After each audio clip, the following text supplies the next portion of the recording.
Hello, everyone. Welcome to another exciting episode of Knights of the Last Call. We are going for a record here, which is to see how few people can we actually get into one of our live streams. And we are on quite a roll. So thank you for showing up tonight. Or maybe I should say thank you. Screw you for showing up tonight. No. We've been talking about a lot of weird off-color games the last 5-6 weeks, games that I think are well beloved but don't have a lot of traction, and some more dare I say philosophical concepts and topics and techniques, and so those aren't as popular as just listing feats, but we are here anyways to talk about time. This was voted on by the Night's Last Call Patreon for tonight's stream. And I am excited to talk about time in campaigns and time management. It's well, we'll get into that about why it's important, also why it's not important, depending on your campaign. And certainly we'll talk about what Gary Gygax thought. If you caught the thumbnail, that was a quote from Gary Gygax, something that Mr. Aaron Smith and I always quote to each other, which is that timekeeping is of the utmost importance for a campaign, in all capital letters. You cannot have a meaningful campaign if strict time records are not kept. And we'll kind of talk about what that means and what that might mean for your game and how that kind of operates. Because to be clear, when I say time management, I do not necessarily mean like, you're going to play for 5 hours. How should you manage your time during the week to make sure that you can get enough prep in? We've done videos about that before. I mean, we could talk about that if you guys really want to, but what we're really here to talk about is time in a campaign and what that can do and what that can mean for your RPG game. Shout out to the couple of people that we got here tonight. We've got Shadram. Hello, Shadram. Rocking their awesome red loyalty badge. Love to see it. Gossamer here as well, rocking their blue loyalty badge. Also, love to see it. Shout out to Ken, to Rylan, Mikey the Goat, and Beowulf, who recently rejoined the Knights of Last Call Patreon. Welcome back. Glad to see you. Happy to have you here. And as always, if you are enjoying this content, please remember to like and subscribe. Leave a comment, perhaps, for this video. If you're catching this later on the VOD, a lot of people do. If you're interested in this kind of conversation, then maybe check us out, patreon.com/nightslastcall, if you want to throw your support our way. In addition, we got a couple stream goals tonight on our super chats and tips. And of course, if you would like to support the stream directly, you can do so by either dropping us a super chat, or if you're willing to take an extra couple seconds, you can give us a tip through Stream Elements. You can type !tip in chat. That'll send you a link that'll take you to our Stream Elements tip page, where we bypass the middleman of YouTube and get more of your money goes right to us instead of going into the pockets of big YouTube. But all is appreciated. All is thanked. What else we got? We got Damien is here rocking their loyalty badge. Time is a flat circle. Jackal Torn Moon's in the chat as well. What's up, Jackal? Frostjack here, a few minutes late. No, we're just kind of going through the normal pleasantries and normal stuff like that. So again, I expect for this live stream to be pretty small, probably less than 25 people. So feel free to make this a conversation and ask your questions in chat. When you do so, try to put the word question or in the either before that or in the question, because that way it'll highlight up on my screen. Although, again, with this few people in chat, it shouldn't be an issue for me to see your chat. We will probably be busting out the whiteboard tonight. It's definitely a possibility. But we're also going to kind of be going over a couple of PDFs as well.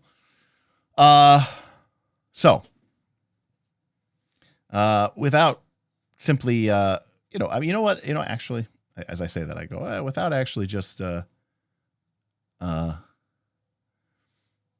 to the PDF, we're going to go straight to the PDF here. And this is the first edition Dungeons and Dragons, first edition Advanced Dungeons and Dragons Dungeon Master Guide. And I am just looking for this window overlay.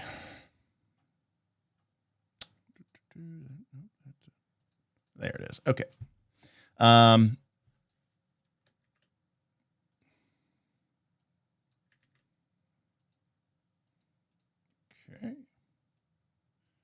All right. Let's shrink this thing down a little bit. Okay. So why don't we start off with what Gary Gygax had to say about time in a campaign? Gary Gygax said, "Game time is of utmost importance. Failure to keep careful track of time expenditure by player characters will result in many anomalies in the game. The stricture of time is what makes recovery of hit points meaningful.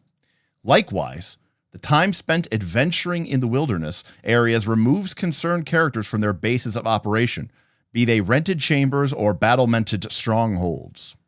Certainly the most important time stricture pertains to the manufacture of magic items, for during the period of such activity, no adventuring can be done. Time is also considered in gaining levels and learning new languages and more.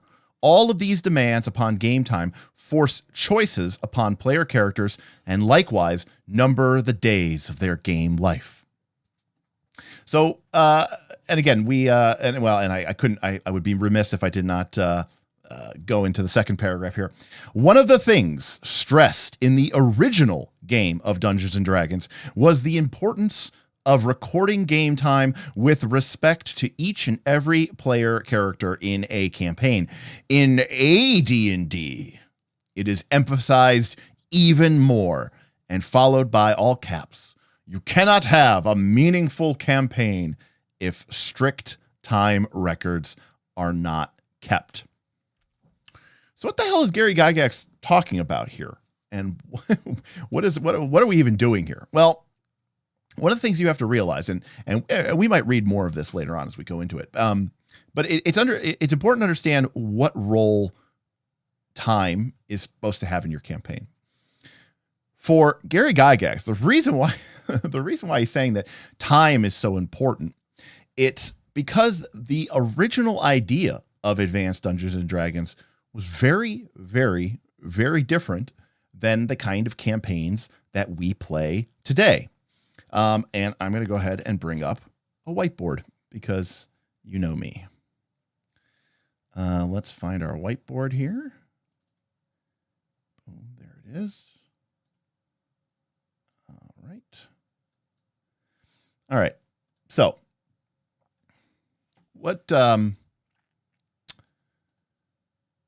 what is Gary talking about here? Well, one of the things you have to realize is that in the original concept of Advanced Dungeons and Dragons, you had your dungeon master, right? Your DM, and they had their campaign, which was some sort of, some sort of game world, right? It was a place with towns and NPCs and adventures and dungeons. In fact, I should note that sort of in the original Dungeons and Dragons, I'm talking about 1974, what's sometimes called OD&D, or sometimes it's called 0th edition. The term campaign was fairly synonymous with basically the DM's dungeon. When a DM talks about their campaign, what they were really talking about was their dungeon. And in Gary's original kind of understanding of D&D, you would have a variety of players playing inside your one campaign. So, for example, I might have Shadram in my campaign. Maybe Shadram is a shout out in the chat, by the way, if you have a preference of what class you would have been. We've got Beowulf, right? We've got Rylan. We've got KC. We've got Gossamer. Okay, so we've got a bunch of different people who are playing in our game, and they're all playing different, characters and classes. And so what ends up happening is Jeff says acrobat class. Puppet War Priest. Sorry, not an option in first edition Dungeons & Dragons. Sorry to say this. But what ends up happening is, let's say Shadram, Beowulf, and Rylan show up at my house to play Dungeons & Dragons with me. And they take their characters into my campaign world, and they adventure. And, of course, they proceed to travel over the wilderness, and they go to the dungeon, and they go into the dungeon and they fight different things inside of the dungeon, and they go outside and they make a camp and they rest for a night or two, and then they go back into the dungeon for another day or so, and then they return to town. And when all's said and done, let's say that 20 days happen over the course of that session, right? It's just a Friday night in your basement, but in the campaign world, 20 days have passed. So if our game started on January 1st of this imaginary world, for Shadram, Beowulf, and Rylan, it is now January 21st. But what about for KC and Gossamer? Now, these are players in my campaign too. But see, this is where the concept gets a little bit wonky. Now let me be clear about something here. We are going to talk about how time and time management relate to your modern day role-playing games. I just want to put the context for understanding time in its place, okay? And right now we're talking specifically about campaign time.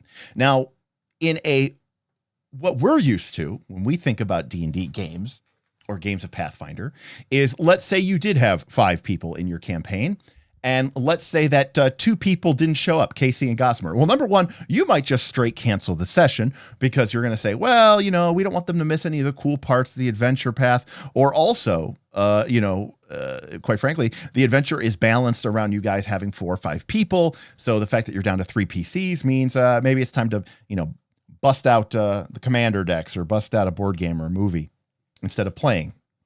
So number one, the idea that we would have different parties throughout the course of times of play is very strange, one, to most modern concepts.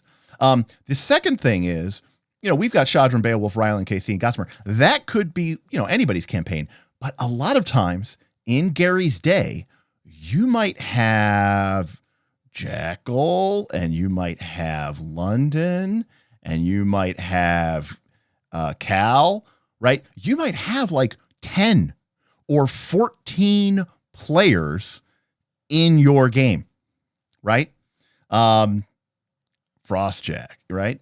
So obviously all of these people can't and won't play at once, although, AD&D was a little bit more of a simple game. Big parties were not all that unusual. But basically, each dungeon master was kind of running their own version of Northern Reaches or MMO. And this is, by the way, this concept has become popularized as this concept of what's called the West Marches. Okay. And the thing is people act like this is some crazy new revolutionary way to play. And it's not. This is just the way that the game was originally played. West Marches was simply, them going in and sort of revisiting some of these old concepts and sort of applying them into a modern day framework. Keith says, I had 18 players in my high school D&D club in the early 80s. And that's rad. That's awesome. So what ends up happening is, these players, they're not all necessarily part of the same party on the same adventure path. So the fact that Shadram, Beowulf, and Rylan are 20 days ahead in the future, for them, it's January 21st. Well, for KC, Gossamer, Jackal, London, Cal, Frost, they don't want to just lose out on 20 days of time, right? So you have to kind of track that for these 6 players, it's still January 1st. And they need or have the ability or the opportunity to do things in that 20 days before you sort of catch up to where Shadram, Beowulf, and Rylan were. But of course, it's never that simple, is it? Right? Because Jackal, London, Cal, and Frost could all show up at my house on a Saturday. They let me know during the week that they were going to be free. They come over to my house at like noon. Okay, they order a bunch of pizzas, ton of Mountain Dew, and we end up having this monster session, 8 hours long. Okay, and over the course of this monster session, right, 40 days pass. Okay, so now you have characters that are well into February, right? And then you have some characters which are on January 21st. And then you have one character, Gossamer, who hasn't even played the game yet. She's still back on January 1st. And of course, this is where the realities of your situation come in.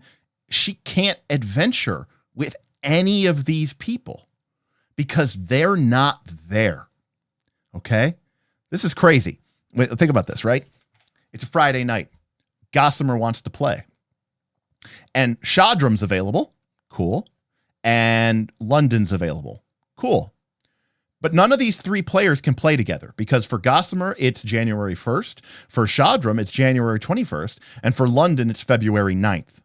And so you have some options, right?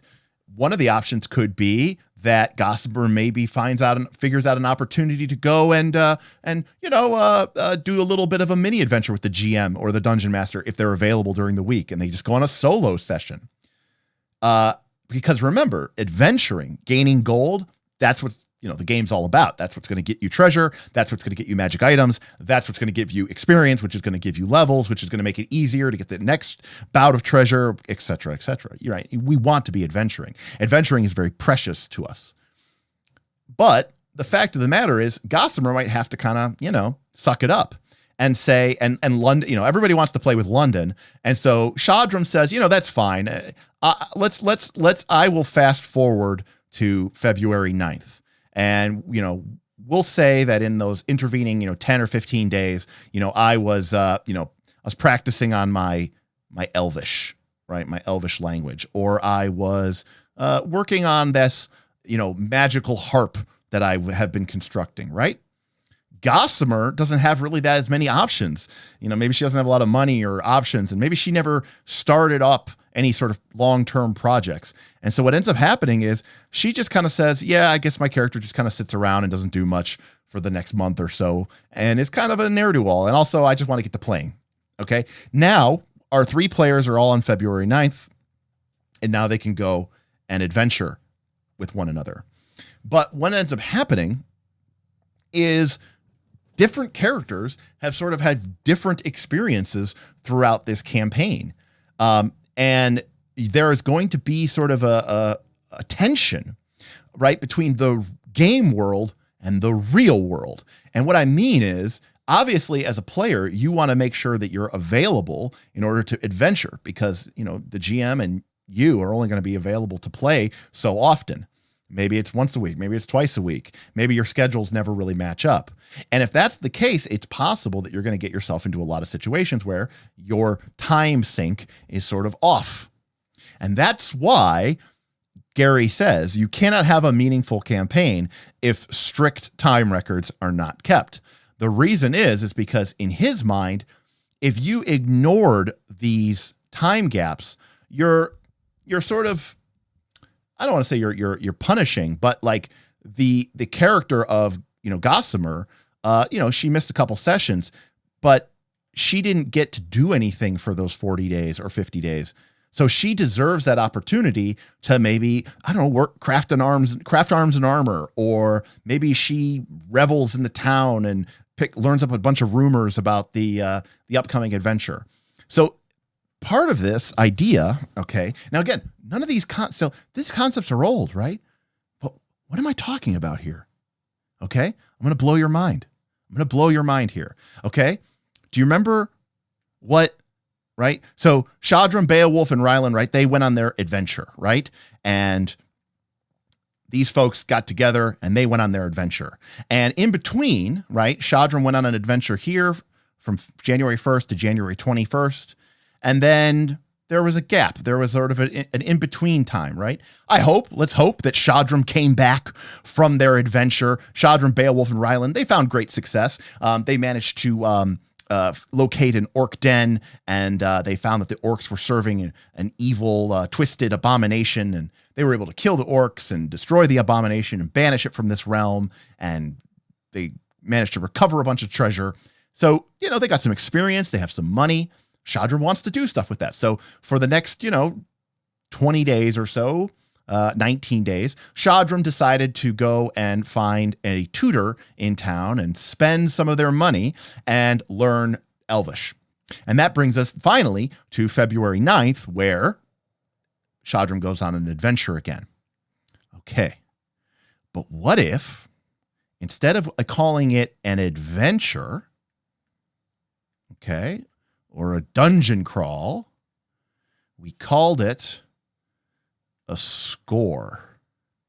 And instead of recovering treasure and earning experience from that treasure and dealing with recovering our hit points and maybe any diseases or poisons that we picked up along the adventure, we call that payoff and heat.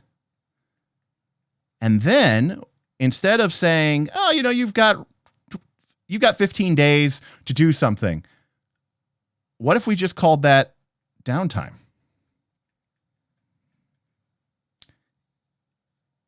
And that, for those of you who are new to this channel, this is the play cycle of Blades in the Dark. This is the play cycle of Forged in the Dark games.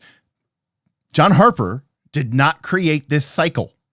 Okay? John Harper did not create this cycle. What John Harper did is took this play cycle, which, to be fair, is based around exploring dungeons, going on classic D&D adventures, recovering treasure from the depths, bringing it back to town, and doing things like, gaining levels, learning new languages, crafting magical items, right? Working on other adventuring types, things, right? So the game, Dungeons and Dragons, was based around Dungeons and Dragons. And so this play cycle, though, the idea of it, what Harper did is simply make it generic and take this idea of time and the play pattern of time and create this cycle where instead of going to the dungeon, you go on a score. And instead of returning with treasure and dealing with the consequences of your dungeon adventure, you have payoff and heat. And instead of having, you have 13 days to do stuff, you just get this generic downtime. Because what it does is it abstracts, right? This game is emulating time, right? This game is emulating time. This game is simulating time.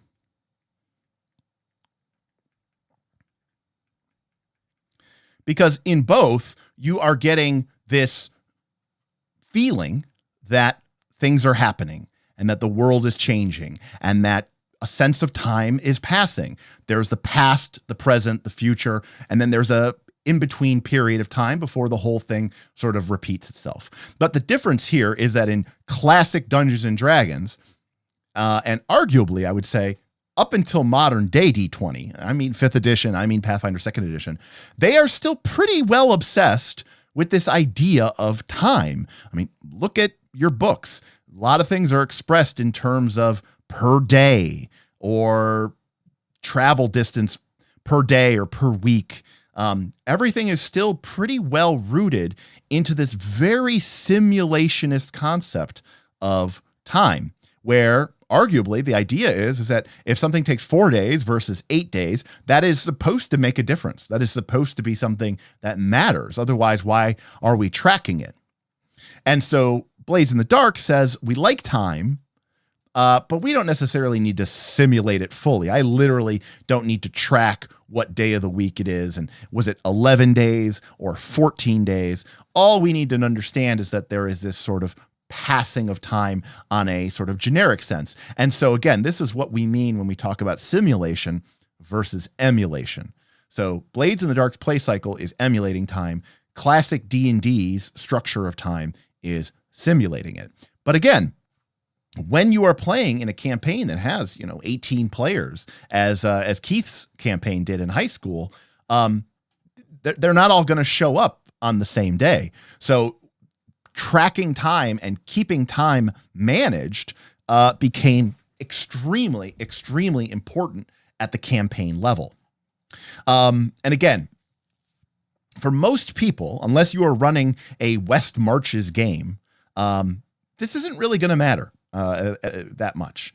What I think is, because even in a game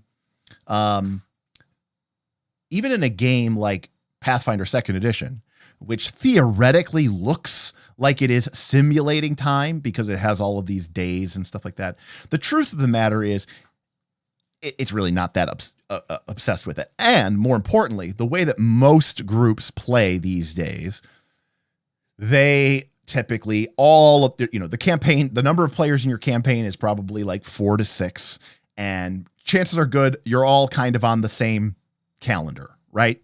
You don't have people separated in time. Now, this isn't to say that this can't be done. In my Pathfinder 1 campaign, Dragon's Delve, which was this big, huge mega dungeon, we kept track. We had a fairly large party of like 8 PCs, which for, that game is pretty big. And very rarely was ever everybody there. And so we had sessions where we had 2 people, 3 people, 4 people, 5 people, and sometimes people were on different spots in the calendar. Rylan says, so emulation is a less accurate or more abstract simulation. So that's interesting. I would say that it is accurate. What it is not is precise, right? There's that idea of accuracy versus precision. It is, you're not going to accidentally mess up and say, oh, that happened in the past, that happened in the future. But what we're not worried about is, was it a Tuesday or was it a Wednesday, right? So it's lacking precision. It's not really, it is concerned that time moves forward correctly, right? That it moves forward accurately. We're just not concerned with how many days was this gap of time exactly? Was it 5 days? Was it 7 days? Like, we don't really care about the precision, right, of that. And so I will say, and we can get into this, and again, remember, please ask your questions. I do think that this kind of game is awesome. This is the classic West Marches type game. I know that Ben from our northern, Ben from our Knights of Last Call Patreon is running a first edition AD&D campaign for our entire server. And I think there's like over 25 players. Obviously they're not all going to play at once. So Ben is, leveraging some of the advantages of, Discord and technology so that people can sort of take asynchronous actions, right? So that as time passes, not everybody's going to get to go adventure because, Ben can only dungeon master, so many times per week. But, so a week might pass or 2 weeks might pass and the calendar has advanced 3 weeks, but you didn't get a chance to play. Maybe you were busy at work, or maybe you just weren't able to make it to the session.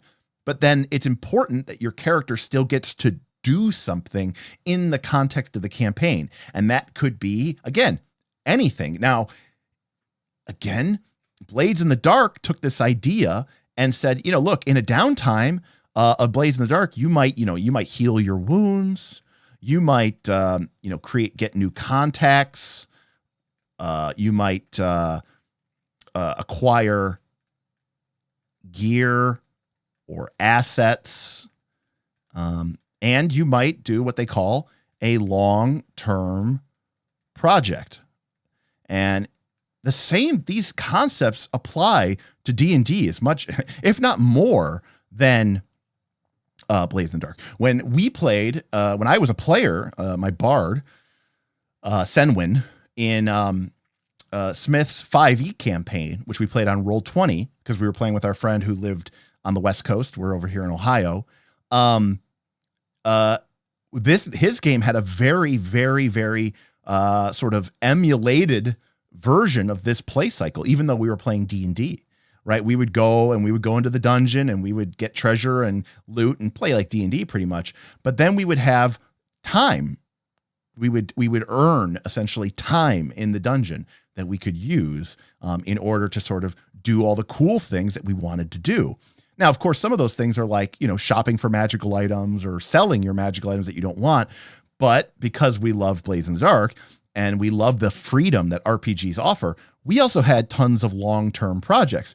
Like, for example, if you've played 5th edition D&D, you will know that each character can attune to 3 magic items. Well, by the end of the campaign, Senwin had opened up 2 additional magical chakras in his body, and Senwin, my bard, could attune to 5 magical items. Why?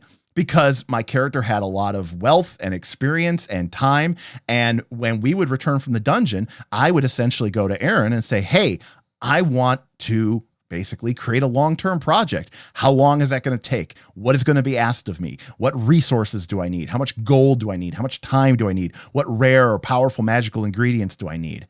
And those 3 things then become levers that the dungeon master can use to either reward me or push me into further adventure. And so, yeah, like what ended up happening is, I mean, I'm trying to think, there were some other things too that a lot of people did some crazy, weird stuff, but I specifically remember that Senwin, my bard, ended up with 5 attunement slots because they opened up 2 additional chakras. And they did that by like the one time it was like, I had to meditate for, 90 days straight or something like that. But we had sort of accumulated or banked, if you will, this sort of this time off that we could then go use to do these sort of personal projects. Now, not to belabor this point, but another classic problem that you run into with sort of modern D20 games is, and I think, by the way, a lot of people have this problem as well. Again, some of these things this is sort of like an NP complete problem, right? Some of these things loop back and connect into one of themselves, which is one of the problems that you're going to have is that sort of in modern D20, right? People have just a absolute ton of money, and the relative cost of living is super trivial. And so you get to the point where if you're playing in this kind of game, you might have a player go like, okay, we go and we adventure, and then we go and we adventure, and then I have enough money to take the next 5 years off. And, look, there's kind of a part where you kind of go, yeah, maybe you would. I mean, maybe that is what your character would do. And, what are you doing in that 5 years? What about the rest of the party? And like the rest of the party go, no, we're going to keep adventuring. And you'd be like, okay, dude, you can go do whatever you're going to do for 5 years, but you should make another character if you want to keep playing with us, because everybody else is going to keep playing. So one of the problems that you have, or one of the solutions that you have from earlier versions of the game is treasure was a little bit more reasonable, and it tended to go out quickly. So one of the things that I noticed when I used to play Blaze in the Dark is my players, right? My players saw what my players looked forward to was not the score. Right? They did not look forward to the heist. They did not look forward to the big criminal enterprise. They did not look forward to what they actually looked forward to was the downtime. They saw that as their reward, where they got to sort of work on the things that they cared about and put effort and money and time and resources into that. And to be fair, they probably would, if they given their choice, they would stay in downtime forever. But the game limits you. It only gives you 2 downtime actions, and you don't get any more unless you do another score or if you spend money, right? +1 per point of money. The money's pretty abstract in this game, but the end result is the same. Money, treasure, resources is a way for your character to get more downtime. And downtime is what allows the player to do the things that they want to do. That allows the player to gain the skills that they want to gain, that to build or create the magical items that they want to create. So in your original D&D system, so that's modern D20. So in your sort of, first edition AD&D or your BX D&D, the characters were broke. They would go on an adventure. They would get some money, and, they would try to do as much as they could. They would try to get training to level up. They would try to maybe get some better magical or better gear. Maybe if they were lucky, they could barter for a magical item, or if they were higher level, potentially even start the process of making one. Or they would be hiring their hirelings and mercenaries or working on building their tower or their fortress. The point is, they would love to do that stuff forever. But the fact is after a period of time, they quickly became broke.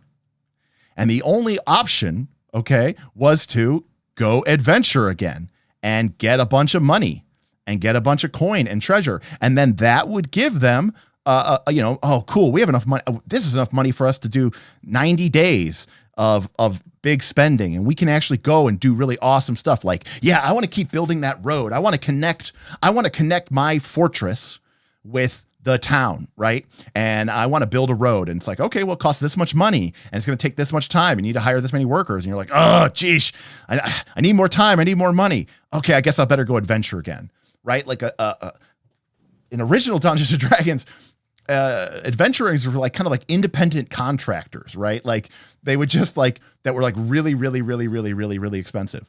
They would just go, they would work on one project or, for a couple of weeks, bank a bunch of money, and then just, vacation for the, next 3 to 4 months. But again, eventually as time goes on, or as people have very big dreams of what they want to accomplish with all their money, they would become broke again. And the cycle would continue. And that cycle looks just like this cycle, right? And in modern D20, this is where we can come into some problems. All right, there is a bunch of chat. Let me see if I can grab some of this here. Let's see here. For starters, we've got a super chat here. Cybersmith. Ooh, fascinating topic. I'll catch it on the VOD. Well, thank you for our first and only super chat. Thank you, Cybersmith. Let's see here. Shadram says, I always find it awkward how combat is so rigid in time, but then there's no guidance around how long things take in exploration mode, like searching rooms, etc. I mean, that's a great point. If we look actually at our first edition Dungeon Master guide about time, what you will see is that time in the dungeon is extremely important. And the first edition Dungeon Master guide gives you pretty good advice for exactly just that, how long things take to search and how long things take to find. But we're going to talk more about, so we've been talking about campaign time, but we'll talk about specifically about dungeon time as well. Well,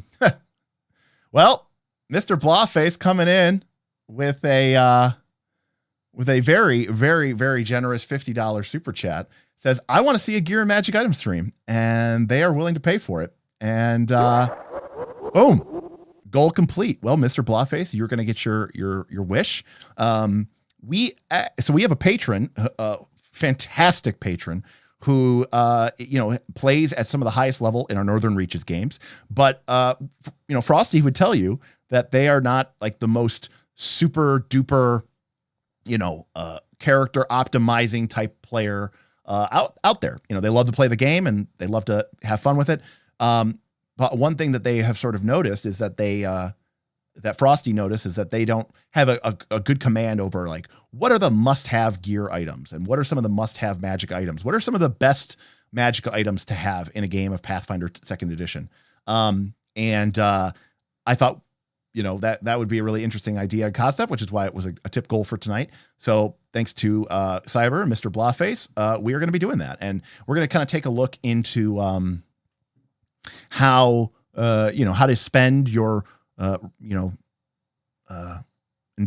investments in Pathfinder 2nd edition.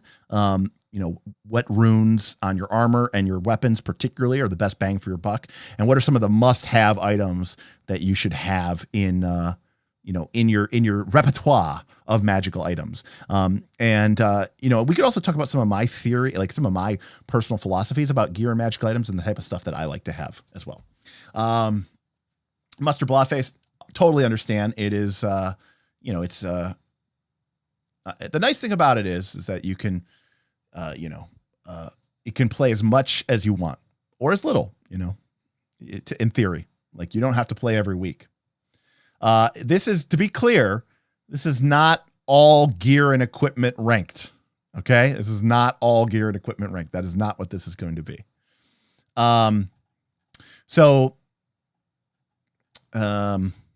Also gear and equipment, it comes down a lot to the style of campaign that you have. So, let's see here. Jackal says, so I shouldn't be counting every 10 minutes of exploration activities of Pathfinder 2nd Edition, ? Laughing. Again, we'll get into sort of exploration mode as it relates to time management here in a little bit. But the long and short of it is probably not, unless you're playing Pathfinder 2 in a very different way. Then I think it's, what you're expecting. Multiverse DM uses emulation at 75% faster gameplay experience in the same D&D multiverse everyone knows and love. I'm a big fan of I'm a big fan of emulation as well. I do think I have done sort of meticulous time tracking as well. And I'm actually going to show you a fantastic example of this. Okay. Spoiler alert for 15 years ago.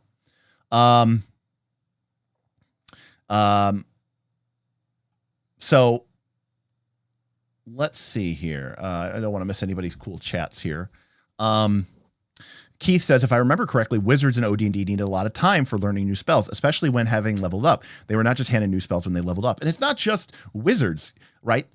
Every character needed to train. But here's the other thing. Here's the secret sauce that I don't think that they really tell you. And I don't have any facts to back this up. But I look at the way that we play these games, and I look at the way that, from my cousin, my uncle, who I learned to play the game from, their friends, people I've talked to at cons over many, many years. The fact of the matter is, we're getting really deep and philosophical here. Okay, this is kind of off track, but I think it's worth noting. I don't know if I need to go to the whiteboard yet. Yeah, you know what? I'll go to the whiteboard just in case. Mr. Aaron Smith, my very, very, very, very good friend, once, and again, this might seem like a stupid concept, but it was sort of important for understanding of the game, which was, what is money? Okay. And even in the real world sense, money, okay, and what we sort of realized is money is sort of your ability to manifest your will in the world. Right? Like, if you had enough money and you wanted to build a park, you could build a dog park. If you have enough money, you can just make that happen. Right? And, to be clear, in the annals of history, right, some of the great philanthropists, did just that and created these massive work. You could also use it for nefarious means, right? You could use it to, aggressively take over and form a, multi-conglomerate monopoly or whatever like that. But money is sort of the ability to sort of make your will manifest in the game world. And this is kind of like, again, a really kind of weird concept, but a lot of people talk about D&D and they talk about the power fantasy. And they talk about this idea of their character going from zero to hero.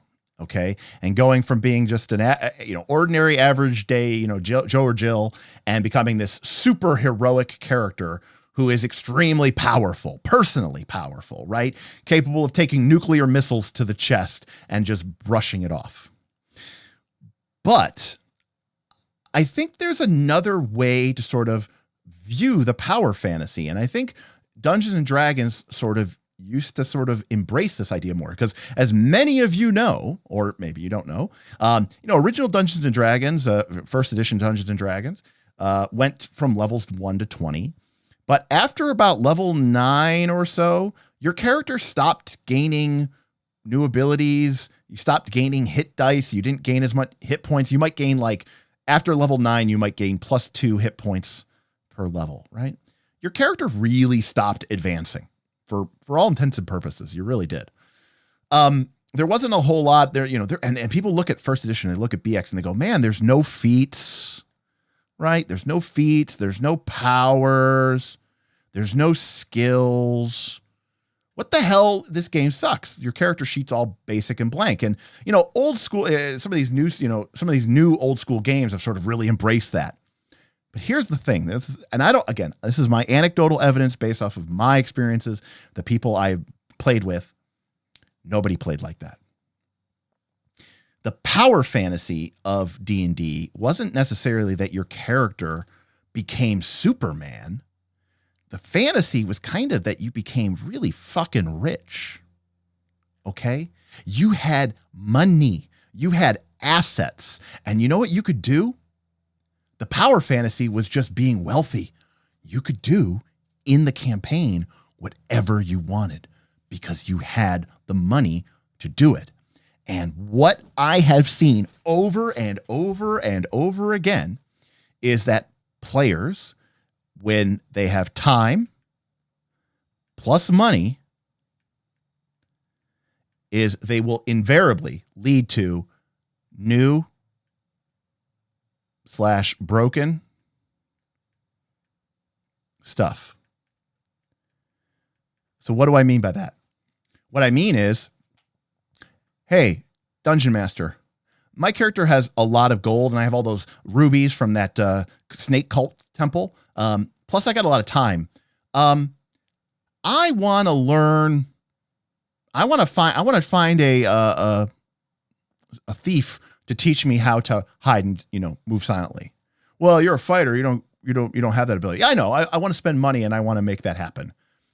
In my experience from the game, that happens. And I will say this, in our games, even going back into 3rd edition, we did that all the time, where basically we were kind of, before Blades and Dark even defined it, we were basically using the long-term project rules to basically allow people to sort of create their own feats and create their own skills and create their own powers. I've seen many characters who had something on their character sheet that looked a lot like Power Attack long before there was ever a feat called Power Attack. But of course, it was individual. Of course, it was not necessarily the most balanced thing. And most important, it certainly wasn't tied to some sort of artificial progression. In fact, one of the terms that we talk about sometimes on this stream is this idea of diegetic advancement. And what that basically means is that the diegetic music is music in a video or like a movie that is actually playing in the scene, right? Like they're listening to it on a radio, but that's also the soundtrack for the movie that you're watching. So diegetic progression is this idea that your character is gaining new skills or powers because they're actually going to school, or they spend a ton of money and time and they track down the ancient blade masters of Sarsaren, and you pay for them to come from across the great mountains to come and stay with you. And for the better part of a year, you upkeep this master and his retinue, and it costs a fortune, but he trains you in the ancient art of the one stroke kill. And now your character, and the GM says, okay, now you have a new ability. When you critically hit on a nat 20, if they're man-sized, right, roughly man-sized, you just kill them instantly with the precision of your stroke. And everyone's like, oh shit, that's awesome. And sure, you could say that's broken. And to be fair, it probably is. But it doesn't feel that way because things, in my opinion, things are only broken when something is super powerful and you didn't have to do anything to get it. The classic example of this is there's some broken feat or some broken dumb combination of multi-class or whatever, and all you had to do was fucking pick it out of the book. All you had to do was level up by showing up, and you got it. But when you gain these sort of crazy, weird, broken, strange abilities, like when you're my bard in Aaron's 5th edition campaign and you are opening up your mind chakra and your heart chakra so that you can attune 5 magical items instead of 3, even though that might be broken as part of for the game, it doesn't feel broken, not to the game master, not to the player, not to your other players, because it happened diegetically. It happened in a natural progression, and that reinforces it Instead, it feels earned.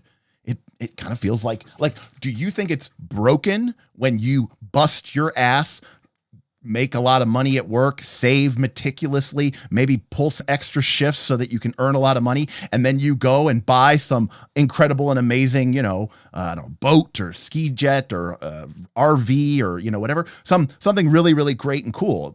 Some people might look at that and go, man, that person's lucky and broken. And yes, if that thing just fell out of the sky and got given to me because I turned 30. And when you turn age 30 or level 30, you just get these things. Yeah, I didn't earn it. I didn't deserve it. But if I worked my ass off for it, you bet I did. And in D&D, your character's risking your life, man. You're out there risking death, petrification, polymorph, like the whole thing. Yeah, your character earned it.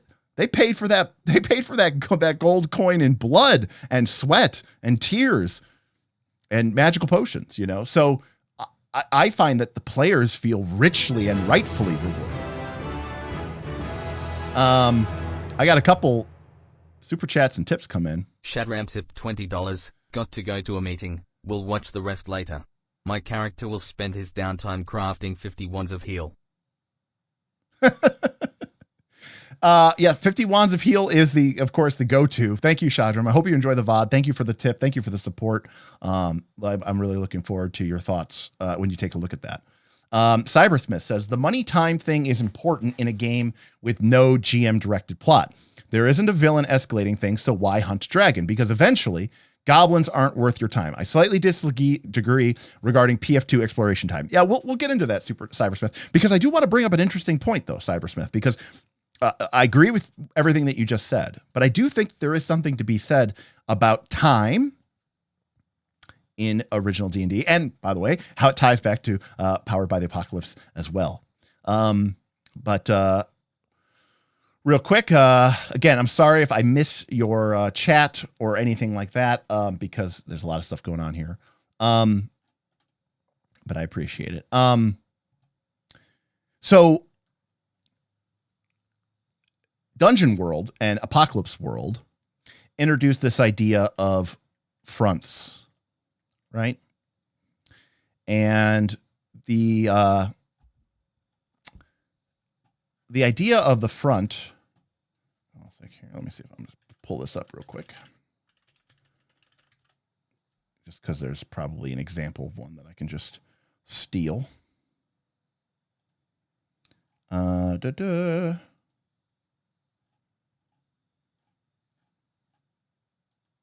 Okay. All right, here we go.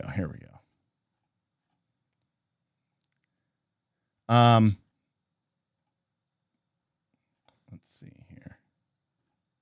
All right, here we go. Boom. Boom. All right. So this is an example of a Dungeon World front.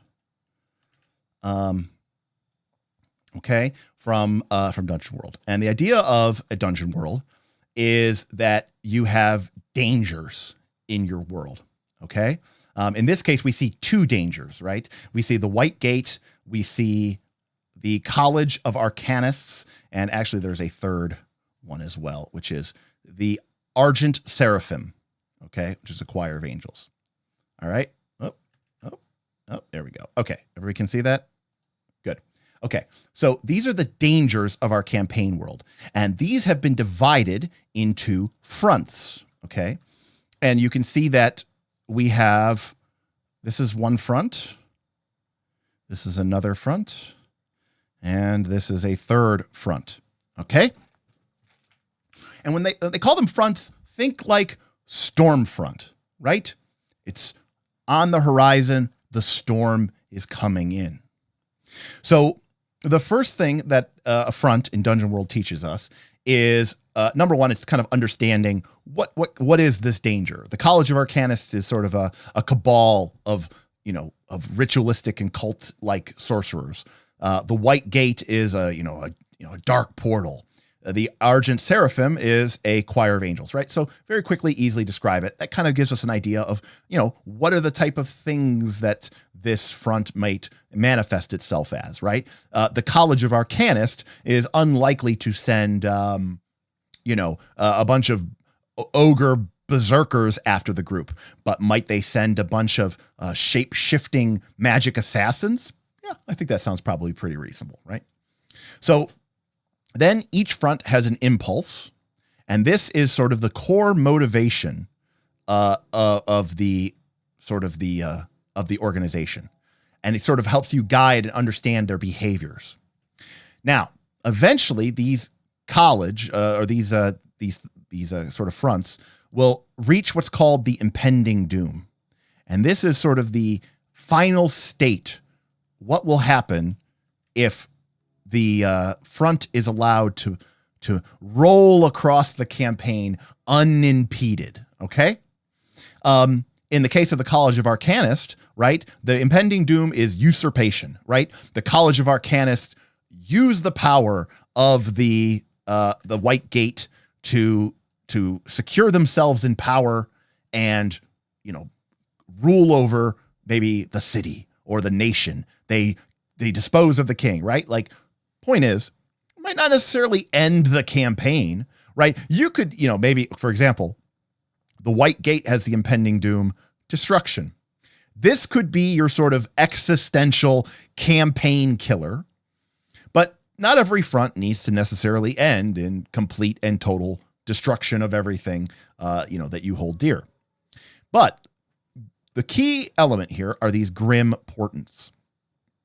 And this is what happens as that front rolls in and as the group or the party doesn't get involved, what will occur and how will we see that in the campaign world? So the first thing that would happen is the college will send an expedition to the gate. Then they will discover the key. Then the gate's power is harnessed, and then the college will seize control. Now, to be clear, Dungeon World would really stress you here. These things are not guaranteed. These things are not locked in stone. These are more like the signs of the coming apocalypse, right? Of the coming doom. These are the grim portents. They're sort of the signifiers that this front is getting closer, that the storm is getting bigger, that the power is growing. And there are many instances along this route where the party members will interfere. So, with that in mind, I'm going to minimize this, and I'm going to go over to my PDF viewer, and I'm going to pull up a absolutely fantastic adventure, by the way, from Dungeons & Dragons 3.5 edition called Red Hand of Doom. And I had the pleasure of running this adventure. Very good, very great adventure. Okay. Now, spoiler alerts. Again, this adventure is pretty old, but, obviously there's some spoiler alerts here. So what is Red Hand of Doom? Well, to be very, very, very, very simple and brief, there is an army, the Red Hand of Doom, and they are sort of worshipers of Tiamat. Okay. They're led by Azar Kul, who is a sort of half-dragon scion of Tiamat, a cleric or a favored soul, actually, I think he was. He is leading his army of dragon spawn and evil humanoids into the Elser Vale. I don't know if we have a map here of the Elser Vale. Here it is. Look at that. Beautiful. The Elser Vale. Okay. So here is the Elser Vale. And we can see that we've got the big capital city here right in the middle of Brindle. Okay. Brindle. And, actually the adventure, the sort of the people come from over here in the Worm Smoke Mountains. And they're sort of headquartered at the Fane of Tiamat. And if the party is successful, Cybersmith, thank you for your support. I look forward to your thoughts. Ping me on the Patreon. Let me know what you think. Okay. So, evil army of dragons is going to march across the Elser Vale and lay siege to Brindle and destroy it. Okay. Guess what? This game gives you a timeline. And in fact, by the way, in a very classic style here, it says, you should keep careful track of the passage of days when the adventure begins. The movement of armies takes time. If the PCs fail to slow down the horde, or they wait too long before rallying folk to the defense of the Elser Vale, potentially crucial allies may not have a time to reach the field of battle before the Red Hand attacks. So here we have, so what is this? Guess what this is? This is a front. A front is an emulation of a timeline. This is a simulation. This is simulating the army advancing and attacking into the Elser Vale. A front in Dungeon World is simply emulating this same concept. And both are absolutely critical, right? Because what they do is they put pressure on the PCs. And this is why I said this is going to kind of sort of go in opposition, not opposition, but sort of refute what Cybersmith was talking about. The fact of the matter is, yes, I want the PCs to do, I want my PCs to have money and power and agency, and I want them to go and I want them to do the things that they want to do. But the world is out there too. Now, the difference is when you point a gun at their head and you say, this is the adventure, you got to go stop the Rune Lords, okay? You got to go fight undead cows, you got to go save, the Mwangi Expanse. You must go do these things, right? And then what you've done is you've taken out agency. But when you have fronts in your game, okay, where you could think of each of these. Now, in this adventure, right?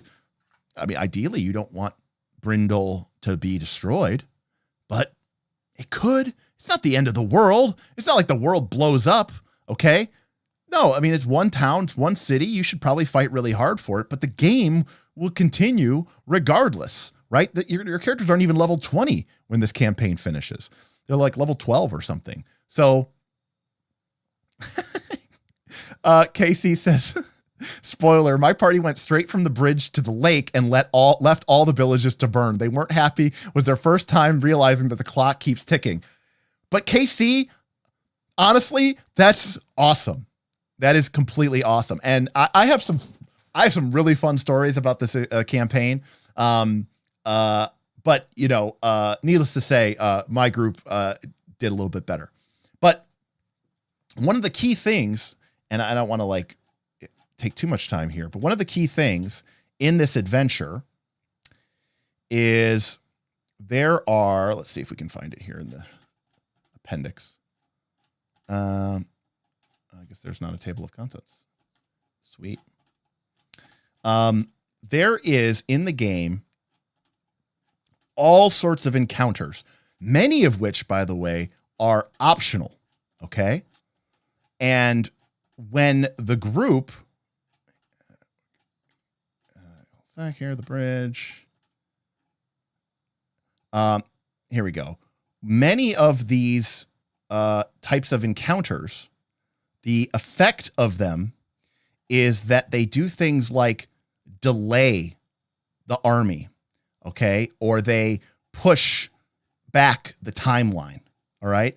And what ends up happening is that in part, 2, as the kind of the Elser War expands and proceeds all over the course of the campaign, what ends up happening is the party is able to sort of use time as both a resource and as a it's a resource that they want to spend. It's also a resource that they want to preserve as much as they can. So, for example, in the original campaign, the Red Hand Horde, reinforced by infernal creatures, attacks and destroys Brindle on day 65. Okay, in my campaign, that did not happen. Or I should say, on day 42, they attack Brindle. That's when they first arrive and, start attacking. But my group went and did actions in the campaign that would be like, oh, that's going to add. And for me as a GM, I was very transparent about this. I wanted them to sort of be aware of what was happening in the campaign. I would tell them, oh, great job. You guys took out that supply train or that supply line. That's going to delay the army. That's going to add another 2 or 3 days to the timeline. And so like the party felt like there was this constant ticking of pressure, but then there were things and ways that they could do, or things and feats and adventures and actions that they could accomplish that would sort of give them back that time. And so what this really did is it made time this kind of awesome resource. Now, time is a fantastic resource because time can be both a tension mechanic. Okay. The idea that when you, quote, run out of time, something bad happens, right? And in classic D&D, you had many instances of this, right? Like you might make a random encounter check. Okay. Your spells duration might end.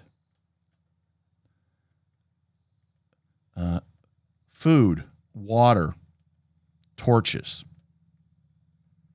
Okay.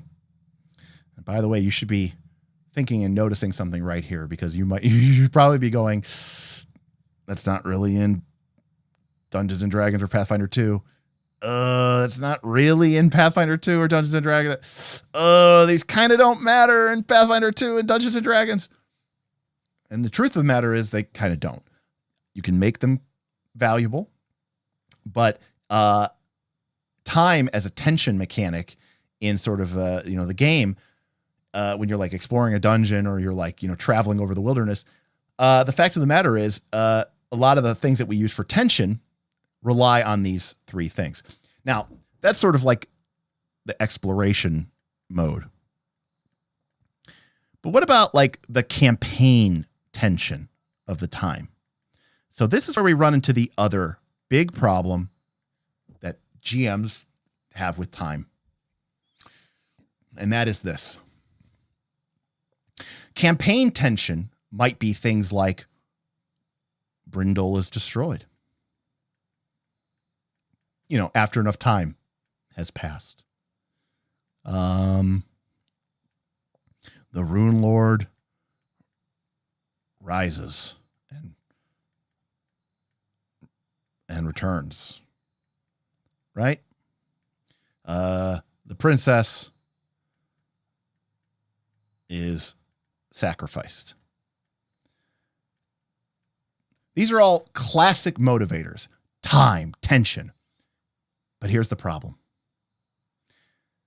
Remember this adventure that we just looked at here? This one? They gave you this timeline. And they told you to keep careful track of what this timeline was like.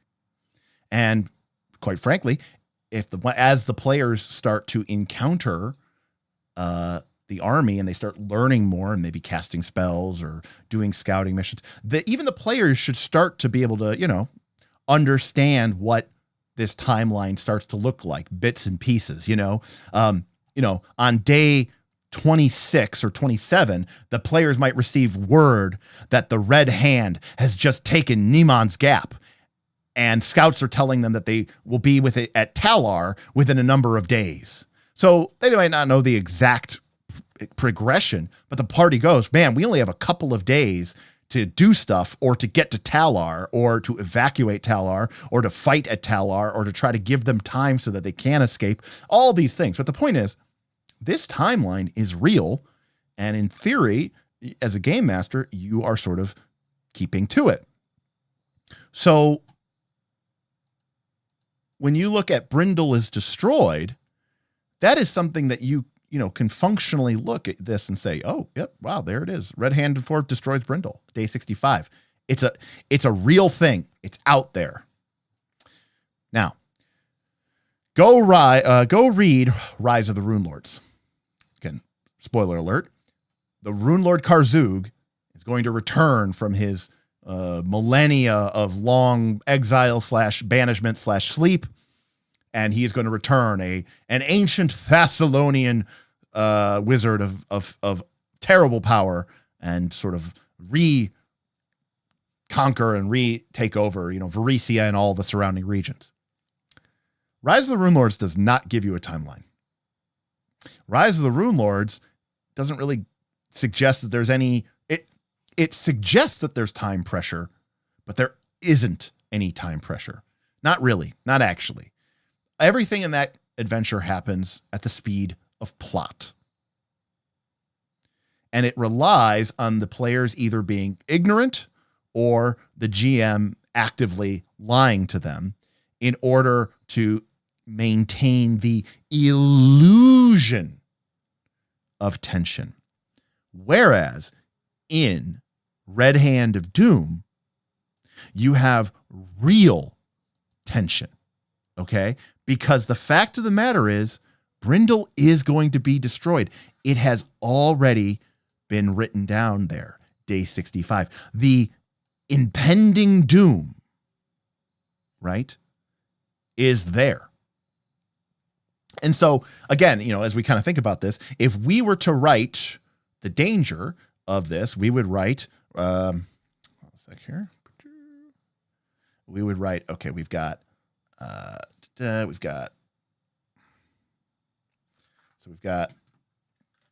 Red Hand of Doom, right? And that is tribal, right? Because it's mostly just like orcs and bugbears and all sorts of like other goblinoids, right? And then we've got our Grimportants. So what are the Grimportants of this? Well, we know from this timeline. Let's see here. The Horde attacks Drellin's Ferry. Okay, so Horde attacks Drellin's Ferry. And then after that, we've got they take Nemon's Gap, or they take Talar, right? Take Nemon's Gap and Talar. Then they reach the walls of Brindle. And then the final thing that they do is Brindle is destroyed. And the impending doom here is obviously destruction, right? So that is how Dungeon World would translate this. Now, right, so that there, the Red Hand of Doom, that is the front, which is essentially represented by this timeline. This is a simulation of the Red Hand of Doom attacking the Elser Vale. This is our emulation of the same thing, because this doesn't have this exact precise time, right? It's not precise, but it is a linear progression. And the fact of the matter is, as a game master, now obviously this has absolutely the most teeth, right? This is throwing down the gauntlet and saying, look, group, you've got 65 days before the big town is destroyed. You can do stuff. You can run around this place. You can try to stop the army. You can try to fight it. You can try to win victories. You can try to escape, whatever. But in 65 days, if you don't do anything, the town is destroyed. Go. You have roughly 2 months. Go. Adventure. Do whatever you want. And the group might still be like, man, we need a day or two to like recover spells and hit points and just take a day off to recover. And it's like, man, every day that we do that, the Red Hand is that much closer to taking out Brindle. And the same thing is true with this. The difference is you're not locked into this sort of literal ticking clock of time. But the idea is still the same, right? And and while it may not be as precise, while it may not be as precise, it is kind of the same end result and accurate. But again, KC says level appropriate timeline. And Hoyrit says it's fake time pressure like in most video games. Yes. And the reason is because even if you look back at this adventure, which wasn't that long ago, this adventure is creating the very real possibility that the heroes might lose. Right? It's putting it out there. It's saying, look, the group might win victories. They might make bad decisions. They might get a couple of losses. They might spend too much time recovering from a couple of fights. And at the end of the day, they didn't get it done. But that doesn't mean that your campaign was a failure. It doesn't mean that your campaign is over. But you know what? My guess is a lot of people complained about stuff like that. And that is why adventures and game systems today ignore stuff like random encounters and long duration spells and food, water, and torches and the brindle being destroyed. The reason why they got rid of those things is because they didn't want to create a situation where players lose. Okay? Because what's the real reason? We're getting so off topic today. And maybe someone in chat here can answer. Why are these things all problematic? If you're creating a modern D20 game, if you're creating Pathfinder 2 or you're trying to create Dungeons and Dragons 6th edition, why is this a problem? Okay? I'll let people think about this. KC says, video games and their lack of time pressure don't want players to skip all the side quests you spent money developing is why I find a lot of new RPG players don't love clocks and timelines. That's right. They're completionists, right? They want to go and do all of the things. They want to go and experience all things. If they have to choose, if they actually choose between things, then they're going to feel really, really disappointed, especially as you said, they spent the money on it. Ryan had a question, said, how transparent should a GM be with the exact number of days left? Rylan, I don't know the exact answer to that, but I can tell you that I was pretty damn transparent.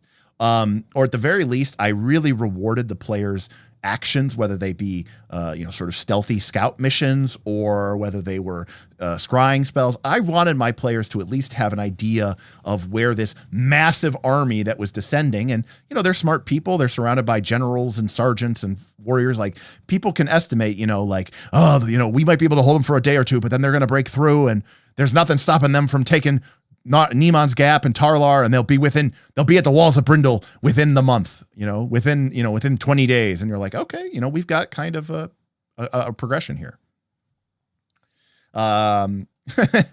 Calderic says off topic is the best topic.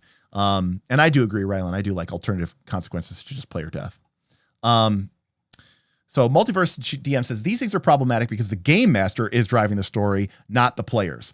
That is absolutely correct. But how is the game master driving the story, right? You force the players to win because of APs. That's close, Satir. That's close. And I agree. I want to stress this. I think it's okay to be gamey and tell them the time limits. Hey, this is very close because not telling people the time limit and they lose of it would feel awful. The fact of the matter is, the real problem is this. All of these things, time tension, whether it's campaign time or whether it's exploration time pressure, right? This is time pressure. What this is going to cause your players to do is at some point, if this time pressure is real, not just imagined, it is going to cause your players to make a bad choice because of time. Right? Your players, they don't want the princess to be sacrificed. The players don't want the Rune Lord to rise. They don't want Brindle to be destroyed. And they are going to say, no, we can't let that happen. And you, as a game system, go, yeah, but you really need all of your spells back. Or you really need all of, you need to get all your HP back. Or you really need to spend some time at a magic item market or crafting because your runes are way too weak. Okay?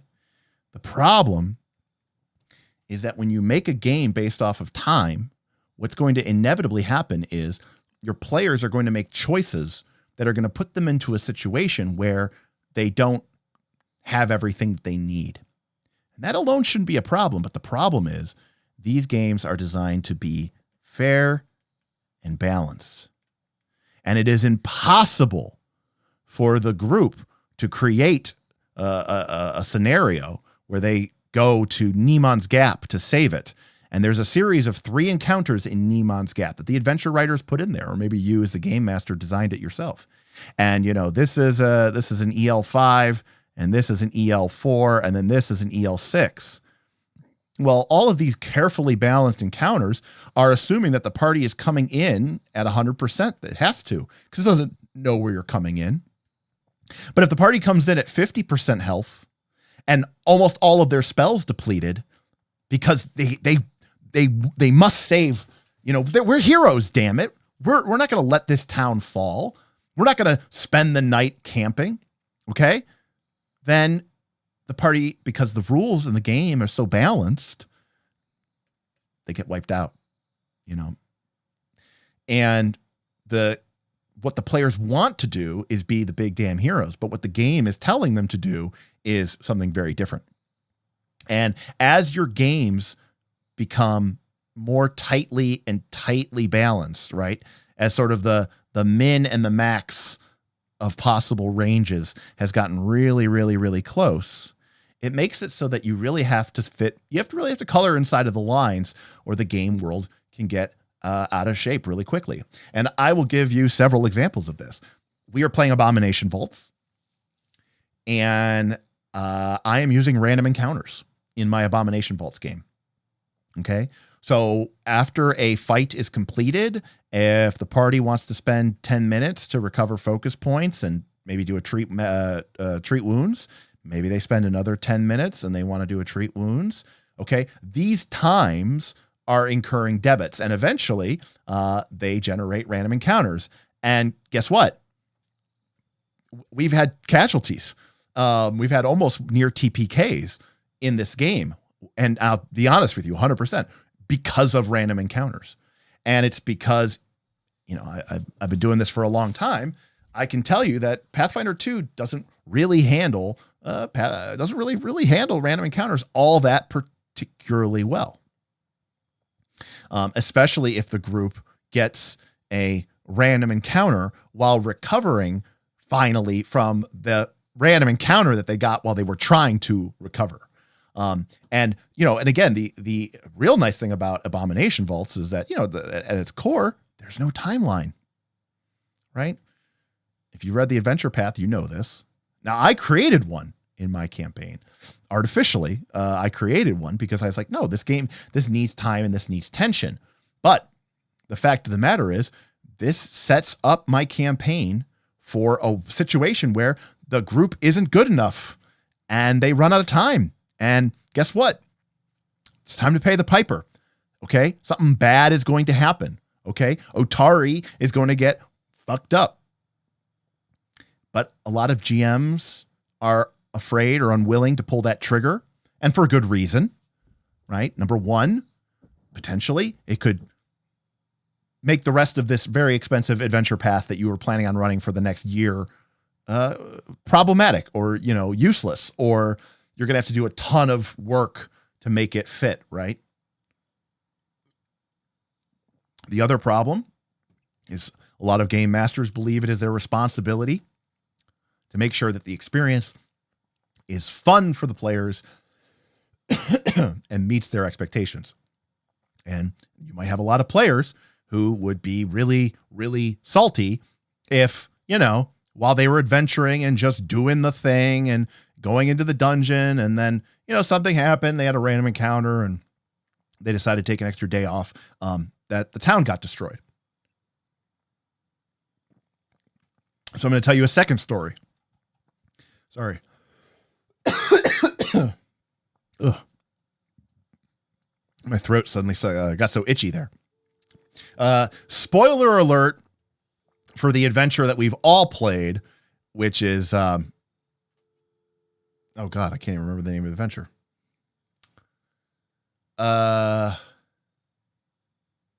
What is, wow, what a brain fart. What is the name of the first PF2 adventure? No, not Age of Ashes, not the AP, the actual first adventure. For some odd reason, I can only think of the Shattered Gates of Slaughterguard, which is a 3.5 adventure. It's not that at all. Thank you. Oh my God. Fall of Plaguestone. I'll tell you, I don't know if it was, I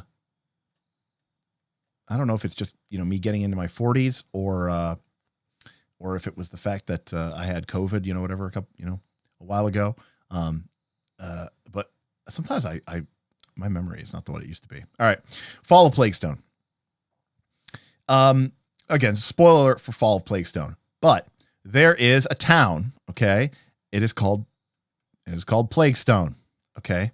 And then there's some really, really, really salty alchemist who wants to blow the town up. Okay. And rather than blow the town up, she has filled basically there's a bomb in the middle of the town where if she puts a magic ring into this like fountain or something, this whole thing will explode and blow up the town. Okay. That's the long and the short of it. I don't know why she didn't do it before or why she's just waiting to be dramatic. Who knows? Okay. Anyways, point is the party goes on a series of adventures and they fight a bunch of stuff that has breadcrumbs that lead from here to there to there. And eventually it leads to her secret fortress of solitude. And the group makes their way in and she's like kind of like a turbo alchemist. Okay. And there's a room fairly early on and, or not fairly early on, kind of like midway through the dungeon. And specifically in the encounter, it says that one of the protagonists, she has an alchemical familiar. All right. Like a living familiar of ooze and congealed potion. Okay. And it's spying on, this room. And when the adventurers come into this room, right, it like alerts her or it otherwise like she senses that people are on her and she realizes that people are coming in to stop her. So what she does is she sends one of her other alchemical familiars to leave the fortress and start making its way back to Plaguestone.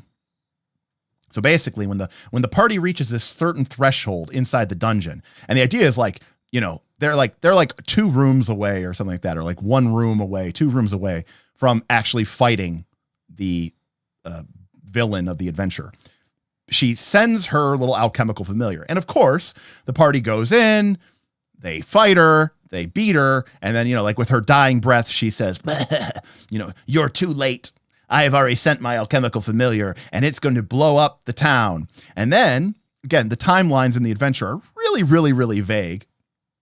But again, the idea is that the PCs rush out and then they rush back and they have to track down and then, they find it right before it gets to the thing that's going to blow up and they save the day. But Pathfinder 2 fucked up. Jason Bowman fucked up. He inadvertently created a timeline nexus after the party reaches this point. And when my group played, they came into this chamber, looked around, fought the fight, and they left. They said, you know what? We're kind of out of spells. Cantrips kind of suck. I don't know. We're fairly new to this game system. Let's go outside. Let's go a couple hours into the woods, find a defensible location so that nothing messes with us. We'll go do our best to cover our tracks. We'll take a day or 2. We'll recover our spells and everything like that. And then we'll go back and we'll finish it off. What they didn't realize is that when they crossed this, she thought she was being attacked. She sends her alchemical familiar.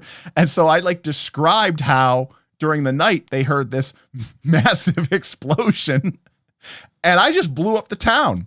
Now, the good news is my players thought it was hilarious / they thought everybody in Plaguestone was a jerk and a dick and they weren't totally fine with it being blown up. But I could think of many, many play groups that would be really, really salty that the GM blew up the town because they went back to camp because they were out of spells and maybe they were low on hit points. And my group, still pretty new to Pathfinder 2 at the time because it just came out, was very uncomfortable with the idea of spending, multiple hours inside the villain's dungeon, spamming treat wounds. It didn't really feel like they were still sort of like sensitive, like that can't possibly be a good idea. We should definitely retreat. We should definitely heal up in safety far away and, get our spells back. Right. That's what you do. But they created this time nexus because the adventure very clearly states that when the PCs reach this point, she sends her alchemical familiar to blow it up. And rather than have this dramatic fight to the death and then this sudden, dramatic chase scene and then catching the creature right before it does its dastardly deed, no, the town blew up a couple hours into their nap. And the party was like, wait, what? And I was like, yeah, she set off her alchemical familiar. And I was like, so what do you guys want to do? And they're like, hey, you know what? That town sucked anyways, but we'll go kill her because we don't like her either. And so they just went back to the dungeon and destroyed her anyways. But the moral of the story is a lot of groups would be very uncomfortable with that. And that is what timelines can do to your game, right? They can create situations where either the party is going to put themselves, like imagine a scenario, I don't know what that encounter was. She was probably a severe or something. But imagine going into that if like the party's like, we don't have any time. And like, you're like, maybe actually you've plenty of, right? I mean, I'm sure Pathfinder 2 GMs in chat, I'm sure you've done this before, right? Where that like the next encounter in the room is like a severe and the party's like, they've taken some damage from their encounter. And they go, guys, we don't have any time for this. We don't have time to heal up. We got to press on. And then you as a GM are like looking at their hit point totals, looking at the severe encounter, looking at their hit point totals. And then you kind of go, no, you know what? The things look pretty, it's pretty quiet here. Actually, you don't hear any sounds. You think you could probably lay low for just a couple of hours, before anybody really noticed anything, right? I promise you, if you play Pathfinder 2nd Edition, you have done this. And the reason is because you don't want to just like tell your players straight up, look, guys, you can heal to full between every encounter, right? Now, to be fair, people have been playing Pathfinder 2 for a couple of years. People in Northern Reaches, they just do that because at this point, the charade is over. We have gotten rid of like any sort of false pretense, right? But, most GMs are trying to maintain that illusion of time tension. So they don't want to just come straight out and say, yeah, you can rest. It doesn't matter. Nothing's going to happen until you go into that next room. But they also are stuck with a problem because their players have been forced into creating a very bad, I guess you could say, bad decision because of the time pressure. And that could be very problematic when your game is as tightly balanced as a game like Pathfinder 2nd Edition is, and it makes certain core assumptions over what you're going to do with your time. All right. Satir says, I totally blew up half the town of my last PF2 campaign because the PCs were too afraid to go deal with the bad guys. And I think that's amazing. And I think that's awesome. The reconstruction effort and consequences were very fun to play out. A+. Yeah, I've been there, says Ann Ryder. My players are the type to press on until they're almost TPK'd by a low difficulty encounter, which, to be clear, I really respect. But I also understand that, sometimes these games can be very problematic to run in that environment, right?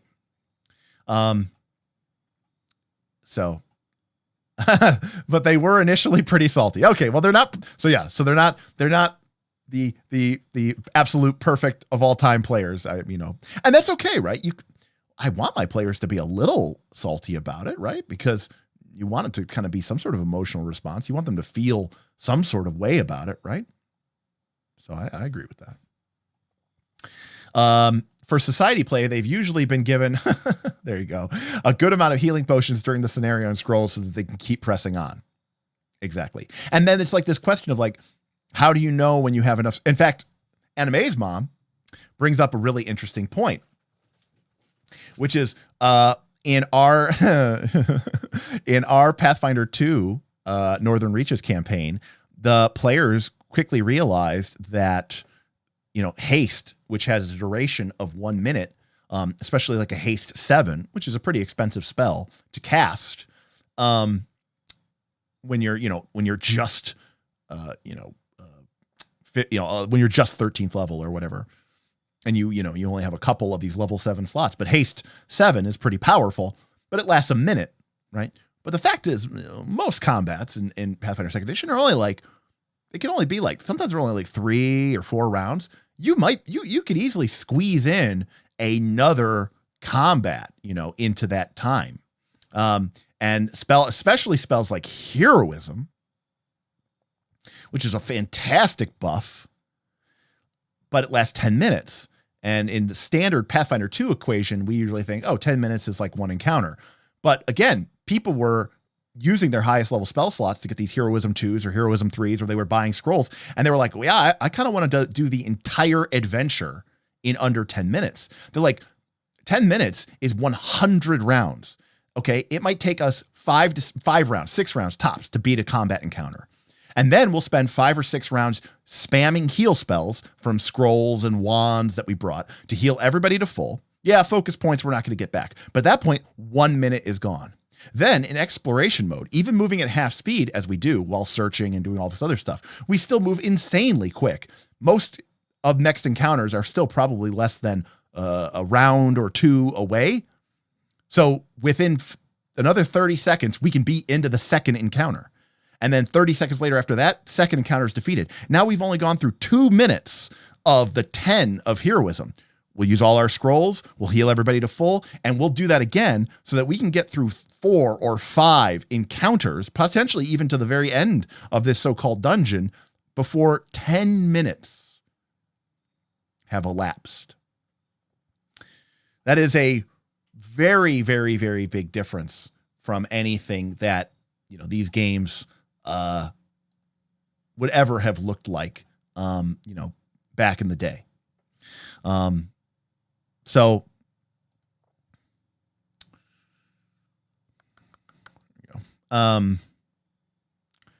like, again, in, speaking of exploration mode, okay. Random encounters, spell durations, food running stamps. Okay. You've got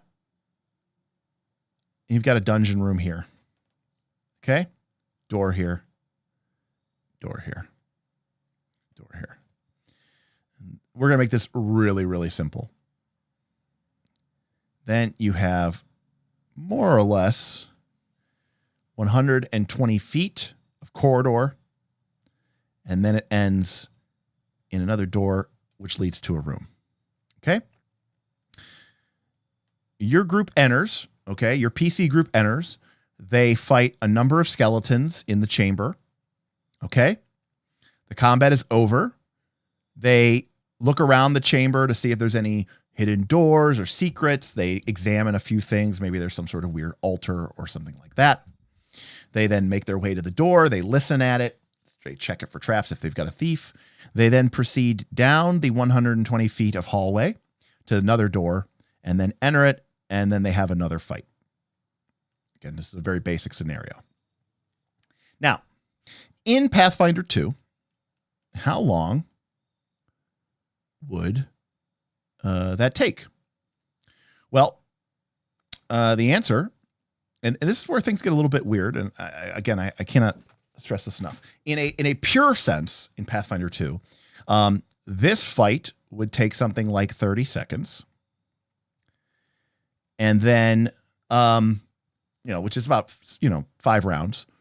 And searching in Pathfinder 2 is sort of an exploration activity that's kind of always active while you're sort of doing things. But more or less, we could probably say that they could do this. Most people would say that you could probably search or look around the room in maybe, a couple of minutes, even if you were being really pedantic and making seek checks. Okay. Then we got our party. Okay. They've got 25 feet of movement. All right. But most people have a spell or something like that. So they're, or boots of striding or spring, or they have the fleet feet. So their movement is 30. And so we know that when they are in exploration mode, they are moving at half speed. So they're only moving at 15 feet around, right? I mean, think about it. With a 30-foot movement, if you stride, you can move 90 feet in one round. But in exploration mode, you're not doing that. You're going slow. You're searching, defending, detecting magic, scouting, right? All of those different exploration activities. So you're only going to move 15 feet in a round, right? So in other words, in 1 minute, you will move 150 feet. So let's roughly say that moving down this 120-foot corridor takes 1 minute at our slow and careful, methodical exploration pace. Then we get to the door and we have another combat, which is, let's say, 30 seconds, 6 rounds. Okay, 5 rounds. So we've got 30 seconds, 2 minutes, 2 minutes. So this entire process in the game takes 4 minutes in Pathfinder 2. Now, in first edition AD&D. All right, well, for starters, combat rounds in AD&D are 1 minute long. So even if the combat took 3 or 4 or 5 rounds, it would have taken 3 or 4 or 5 minutes. But as a general rule of thumb, the idea is all combats, they say, take 1 turn. And 1 turn is important to note here. This idea kind of carries over a little bit into Pathfinder 2nd edition because there's sort of a vague mention of this idea that the exploration turn is 10 minutes long. So in first edition Dungeons & Dragons, 1 turn is 10 minutes long. So you get into a combat in first edition AD&D, it's going to take a minute per combat round, which could, again, so even if it takes 2 or 3 minutes, the fact of the matter is the game rules say round up to 10 minutes because after the combat is over, okay, imagine fighting for your life for 3 or 4 minutes straight, okay? Think about boxers, but you're wearing heavy armor and these people are fighting, admittedly in a pretty dangerous way, but you're fighting for your life. The idea is your character has to rest. Your character has to take a breather. So even if the fight only takes a couple minutes in game, it still takes 10 minutes because it rounds up to a turn because the idea is, you got to catch your breath. So then we want to search this room for secret doors, for tricks, traps, and treasures.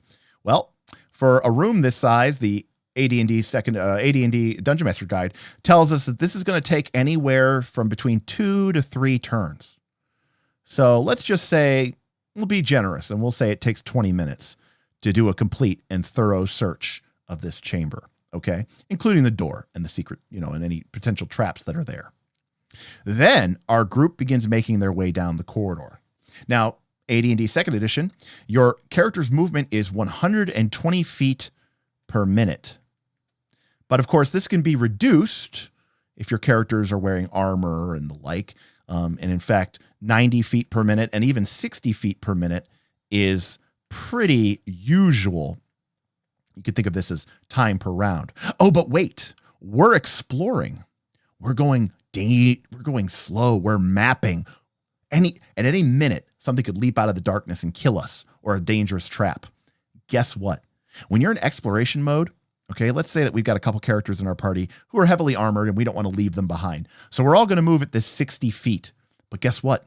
When you're in exploration mode and you're taking your time and you're not fighting for your life, you don't move 60 feet a minute. You move 60 feet a turn, which is 10 minutes. That means to make it down this 120-foot corridor would take you an additional 20 minutes. Okay? And finally, we get to this door. Well, you're going to search that door. You're going to search it for traps. And guess what? That takes another turn. That's another 10 minutes. Then you go in here and have a fight, which again, we said gets rounded up to 10 minutes. And suddenly 10, 30, 50, 60, this takes 70 minutes. In Pathfinder 2nd edition, it took 4. And in first edition AD&D, it took 70. This is why torches don't matter in Pathfinder 2. And quite frankly, because they're never going to run out. You're not going to run out of food. Your spell durations aren't going to matter because time just doesn't pass. That you can't use time as a tension mechanic if time doesn't ever pass. And so, to try to understand, but here's the problem though, right? You might say, oh, well, those are 2 different games. Are they though? Pathfinder 2nd edition and D&D 5th edition, I mean, they are still using, spell durations of 1 minute, 5 minutes, 10 minutes, right? We still have speed and expressed in minutes, in feet per round. So it's like, we're still tied to this simulationist notion of time, but they've sort of made it irrelevant because of the time involved. For going from 4 minutes to 70 minutes is pretty crazy. But here's the other thing that's important to note.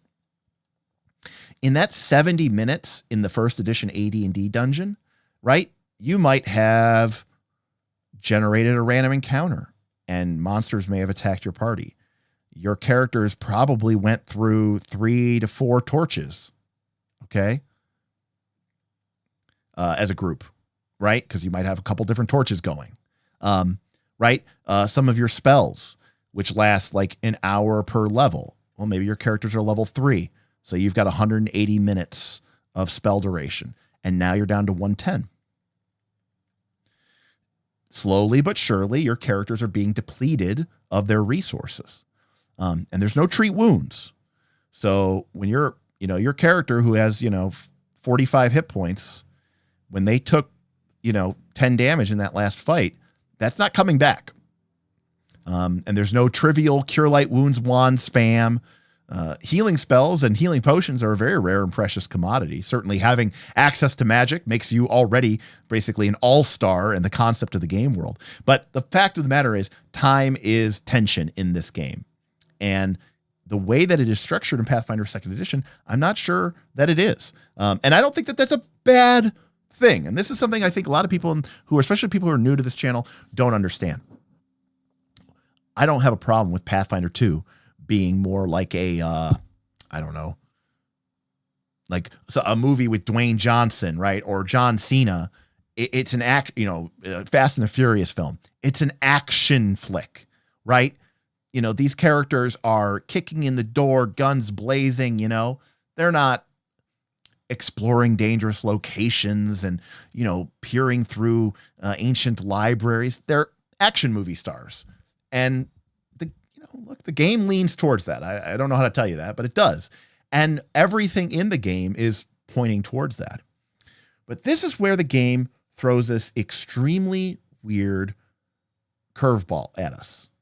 Okay? Which is treat wounds. So you've created a system where a Pathfinder 2 character can kick ass and take names. And, in a sense, random encounters don't really make that much sense because your characters aren't spending any amount of time here. I mean, back in the day, 3rd edition D&D, 2nd edition AD, everybody was sitting there, at their character. When they were going through a dungeon or through a session, you had 1, 2, sometimes 2 players, right? Meticulously and, fastidiously drawing maps. When we play Pathfinder 2, nobody, I can't even remember the last time somebody drew a map. Like, it was intuitive to draw a map back in the day. Now people don't bother drawing a map because it's never going to be that complicated and it's not going to get that confusing. But more important than that, it's just not that dangerous. But I mean, again, you've got this great system where, look, Ann Ryder said that 70 minutes seemed a bit excessive. It is, if you think about your characters being like superheroes kicking in the door and, guns blazing. But imagine you were going into a place literally filled with things that could just kill you for even the briefest moment. If you've ever done True Dungeon, let me tell you something. The first time that you would get hit by like a trap, you suddenly start crawling basically through the dungeon, because you're like, anything here could kill me. I mean, think about how scary it would be to be in like an ancient undead tomb with traps and malevolent spirits, and all you've got is a flickering torch to light your way in this pitch black chasm of darkness, right? Like, I don't know how to tell you this, but torches suck, So, and you don't have the kind of, yeah, exactly, Keith. You don't have exactly, Hoyrit, torches suck. And you don't have the kind of, as Keith says, you don't have the kind of durability. So yeah, your characters are going to literally like crawl basically at a snail's pace because they're afraid, they're cautious, they're being really, really careful. So in Pathfinder 2nd Edition, your characters are kind of superheroes. So you kind of kick ass and take names. And you know what? I think that's great. Except that this isn't what happens in Pathfinder 2, is it? What happens in Pathfinder 2 is your party comes in, they spend 30 seconds fighting this fight. They spend 30 seconds to a minute moving down this corridor, and then they spend another 30 seconds fighting this fight. But in between, they treat wounds for like 2 hours.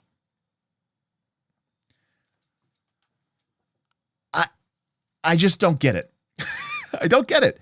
because the game is not designed to punish time. And they clearly are coming from a design principle in which they don't want to, fuck over the players because they took time to treat wounds, right? And be like, players are like, like imagine you're playing Pathfinder game, right? With your home GM, okay? Or maybe with Northern Reaches if you're a KLC member. You come into this room, you fight the fight, you spend, 40, 50 minutes treating wounds and healing up. You go down the corridor to fight, you're really excited to fight the next fight. Maybe it's the boss. And then you get in there and it's like empty. And it's like, oh yeah, no, like the bad guy completed his evil plan like 30 minutes ago while you guys were just sitting there bandaging each other. They left already. Like they had the sacrifice. Then they kind of cackled madly for a while. They were kind of waiting for you, see if you would show up so they could like flex on you with all their new unholy power. But then they got bored and you're really not a threat to them anymore. So there's no point to kill you. You're too low level. There's not even worth the experience points. So yeah, they just left. But I mean, the prince's dead body is still there, from the sacrifice and all that. But, it's kind of more of a quivering mass of necrotic flesh now. I don't know if you want to do something with that. Soul was destroyed, so raised dead resurrection, not an option. It's this really weird time that just injects itself into Pathfinder 2, and I don't know why. Now, FrostJack says, I'm interested. How long would that scenario take in 3rd edition or 4th edition? Well, the answer is 4th edition actually kind of works the way that you would think Pathfinder would work, right? We've got our room, we've got our hallway, we've got our room. In 4E, this is D&D 4E, you would have your fight in the room, and that would still take, 30 seconds. But then your characters would do a short rest, and a short rest is 5 minutes. Not 2 hours, not 10 minutes, but more importantly than that, a short rest allows a character to spend healing surges, recover all their encounter powers. It would be the equivalent if in Pathfinder 2, they said, hey, when you make a treat wounds after 10 minutes, everyone's at 100% hit points and they have all their focus points back, right? Except in D&D, it's only 5 minutes. So the group would come in, they would fight the monsters, they would take 30 seconds, they'd spend another 5 minutes kind of, healing up, resting their wounds, looking at the chamber, looking at the world, go down this corridor in probably like a minute or two, come in here and fight this fight. So in 4th edition, you get that same, except it takes maybe like 5 minutes, whereas Pathfinder 2 took 4 minutes. But it's the same principle of Pathfinder 2. It's more of that action hero, kick in the door, come in screaming, we are going to save you, princess. The difference is that 4E knows that it is a superhero, kick in the door, kick-ass game. And so what they did is they created the short rest mechanic so that your character, in a very, very quick period of time, 5 minutes, could get back essentially all their hit points and all of their powers so that they could do it again. Because the game, 4th edition, was trying to be balanced and it was trying to be fair and it was trying to create challenging gameplay. And so one of the conceits that you have to do when you create a game like that is you have to balance things under certain pretexts. And one of the pretexts is, well, look, I can't balance a fight if I don't know if the PCs are going to be coming in with 100 hit points or 20 hit points, or if they're going to be coming in with 5 of their spells or powers available to them, or if they're only going to be coming in with 1 of their powers available to them. It's impossible to balance this if balance is something that you're seeking. And so let's assume that people will do the best they can to be at the fullest, most powerful status they can be. We'll balance everything on the assumption that the characters are basically, full up. Now, in Pathfinder 2, that doesn't literally mean at 100% hit points, but it certainly means, in my opinion, at like 80% plus or 90% plus. And it doesn't literally mean that your spellcaster that uses slots has every single spell slot available to them. But I think it does, believe that your character is going to have at least a couple of their highest second, either their highest or their second highest level spell slots available to them. But if you suddenly get into a world where your characters are coming into a Pathfinder 2 fight, a moderate or severe, and they're at 40% or 50% hit points, if the wizard, sorcerer, witch is out of their highest level and their second highest level, and they've only got like one of their third highest level spell slots left, and they're going to really be relying on, and they have no focus point. Yeah, that encounter is no longer a moderate. That encounter is no longer a severe. It is harder than that. Okay. And the game doesn't necessarily award you more experience for that. And more importantly, as a GM, like I always tell people, you don't want to be in a situation where you want to fudge, right? Because you're kind of making the character's decisions and actions meaningless. So what do you do in that situation? You're stuck. So yeah, and that all comes about because of time. Now, of course, and so the key in Pathfinder 2, and I think my guess is this is how most of you play your games. When you play Pathfinder 2nd Edition, the group moves through the location of the dungeon or of the adventure location, okay? And they get into combats and they get into fights, and you probably just hand wave, 30, 40, 50 minutes after each fight to let them spam treat wounds. Or if you're like 90% of groups out there who've been playing Pathfinder 2 for the last couple of years, once you get somebody with continual recovery and ward medic and who can reliably hit, the DC 15 or 20 for a trained or an expert treat wounds, you just go, yeah, everybody's at full. We don't even need to roll, right? And I don't know how about you, but that's kind of what happens in my game. Except when I'm playing Pathfinder 2, as an example, I included random encounters. So the more 10 minutes that they take to treat wounds, the more chance there is they're going to get attacked again. And of course, that's a death spiral. That is the definition of a death spiral, right? Because each combat makes it more, you need to heal up more. After each combat, you need the need for your character to heal gets greater and greater and greater. But the longer you take to heal, the greater the chances that you're going to get a random encounter, which only exacerbates the problem. And so it is a death spiral, and it killed Bob, but I'm okay with that. My players are okay with that. But I'm going to tell you something. Abomination Vaults has written is not okay with that, right? None of that is in the module. That is something I added because I think, in my personal opinion, I think time and time tension is really important for these games. So that was kind of a long-winded rant. I'm going to have some of my delicious Zero Ultra Monster.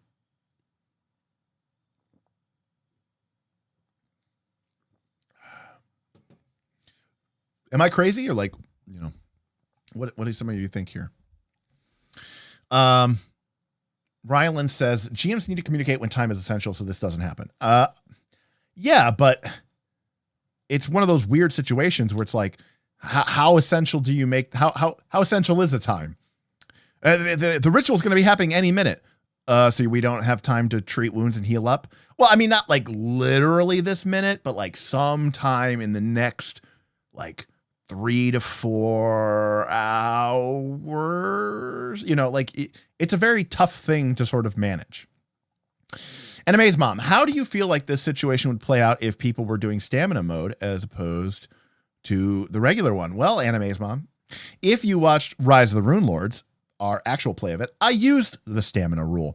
And furthermore, I used a sort of variant of the stamina rule, my own house rule of the stamina rule, pretty much specifically to make it a lot like 4th edition D&D. I wanted our campaign to be, movie action heroes. I wanted people to be, Arnold Schwarzenegger and Stallone and, Bruce Willis. I wanted them to be, kind of 80s, 90s action movie stars. And so I created a situation where those characters, would jump into a combat, fight a bunch of ogres on the top of the dam, kick their bodies and corpses off, quickly gather up maybe some treasure or loot, and then, spend a resolve point, get back all their hit points, and be rushing off. And we didn't really focus too much on the time specifically, but the idea was this is only taking a minute or two, right? And in fact, you could even think of it in like a movie sequence. Let's say from Rise of the Rune Lords, right? You had Bob's barbarian Azius. He had this massive, huge maul barbarian, giant instinct barbarian, right? You can imagine him smashing his way through, a bunch of ogres and giants. And after the fight's done, he's got the Maul, head on the ground. He's leaning on the post and he's kind of just like, chewing on like a pipe or something like that. And he's just like, nothing like a good giant, nothing like a good giant killing in the morning. And then he's like, how'd you make out, lad? And he's like, I did all right. He's like, you got to watch me. And then that's it. Like that little cut, that little vignette, right, of like Gimli and Legolas talking, that represented them short resting. That represented them spending the resolve. It was like 30 seconds, 60 seconds. In a more dramatic moment, because again, I'm more emulating it than simulating it, a character's like they're rushing in to stop the villain from completing the ritual, which is going to happen any minute now. They come in, they fight the one encounter, right? And literally the fight ends and, they hear the scream from the next chamber. The prince is about to be sacrificed. And like in the movie, it would suddenly cut onto our main character's face. And he kind of has a grim look of determination. He kind of goes, let's do this. And then moves in. And guess what? That 5 seconds of him going, let's do this. It was me saying, spend a resolve, get back all your hit points, get back all your focus points. Let's get in there and kick ass. Because I want to preserve the narrative, because if the time isn't going to matter, then the time shouldn't fucking matter. If that's not what your game is about, then get it out of here. So I use stamina and I kind of like kind of even change it up a little bit. Gossamer tipped $5. Curious about your thoughts on running and tracking downtime in modern games. How to encourage players to do their own thing when it might all take different amounts of time before the party reassembles. All right. So good question from Gossamer. We'll sort of loop back to that because I want to answer save versus here. And then we'll get back to this. Save versus $5 super chat. Gossamer $5 tip. Thank you both. Save versus says, how do you balance taking time to heal, popping a wandering monster, and then either effectively ending at we took as much as we healed or worse? You can't. There is no balance to that. It is inherently a death spiral. So the existence of random encounters precludes the concept of balance, is what I would say. So I don't think you can, because by definition, a wandering monster is random. How do you balance around that? You might encounter it, you might not encounter it, right? Now, there are certain simulationist techniques, save versus, that I will do or use. And my group knows this. So let me go to the whiteboard, and then Gossamer will get over to you, because I think that is a great question. Let me go over to my PDF and I'm going to go over to my whiteboard. So something that I do often in my sort of dungeon-based or even any sort of site-based adventure, okay, is I usually have a concept, and a lot of times my players are distinctly aware of this, or they will take actions in the game to sort of be aware of this, right? And it's basically kind of what I call like my random or my wandering monster scatter plot, okay? And it's this idea of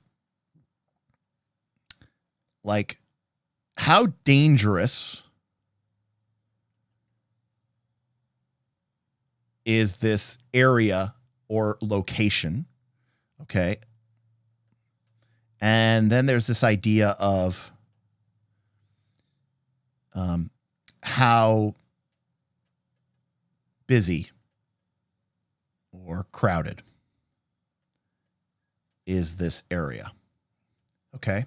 And in game terms, you could think of the danger axes as being like the level of the monster, right? So let's say we've got a level 7 party.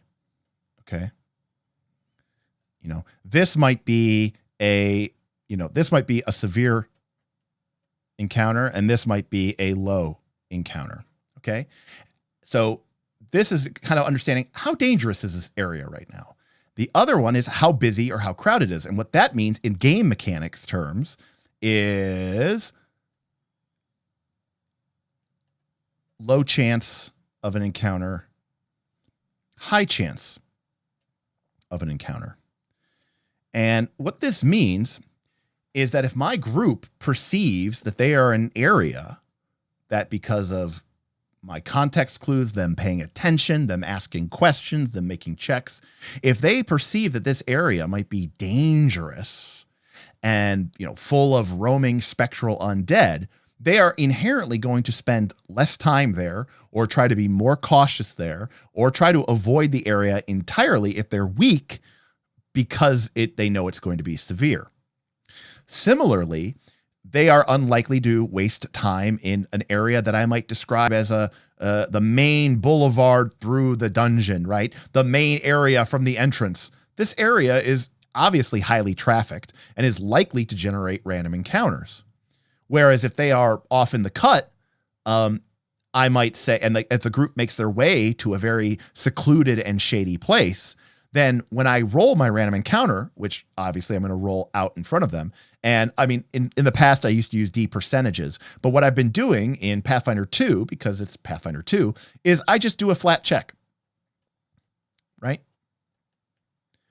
And I just say, okay, this is a DC 18 flat check, because, it's a moderately busy area. Oh, you made your way into this like super, off the beaten path part, we'll make it DC 20.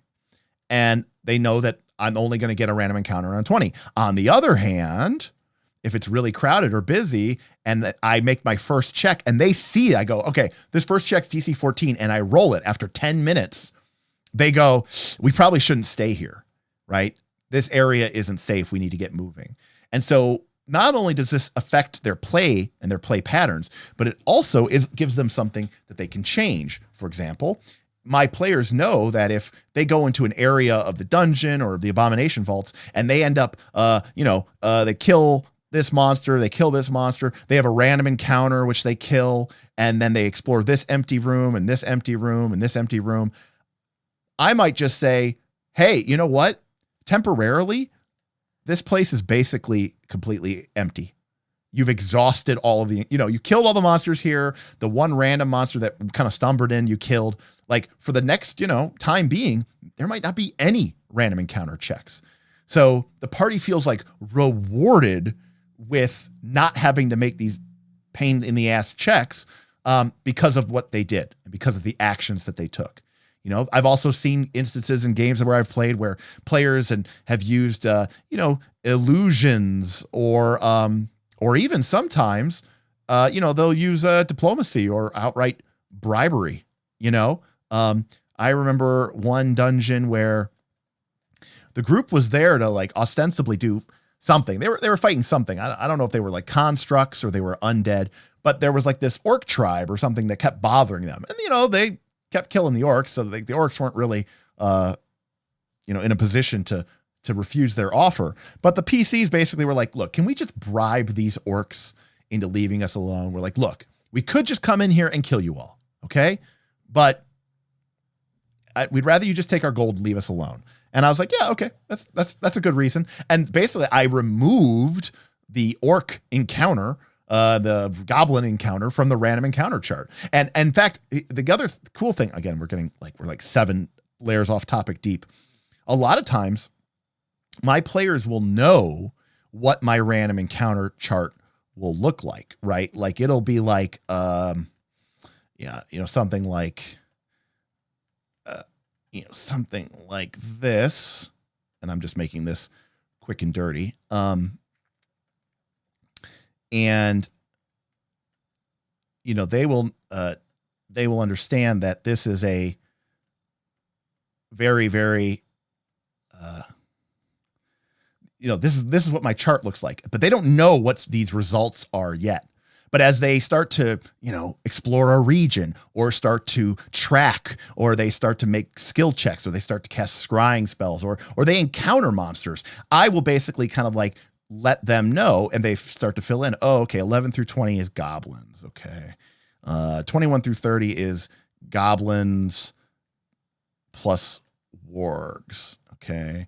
6 through 10 is a hobgoblin patrol, a lot nastier. 2 through 5 is, or 01 is like the great ogre,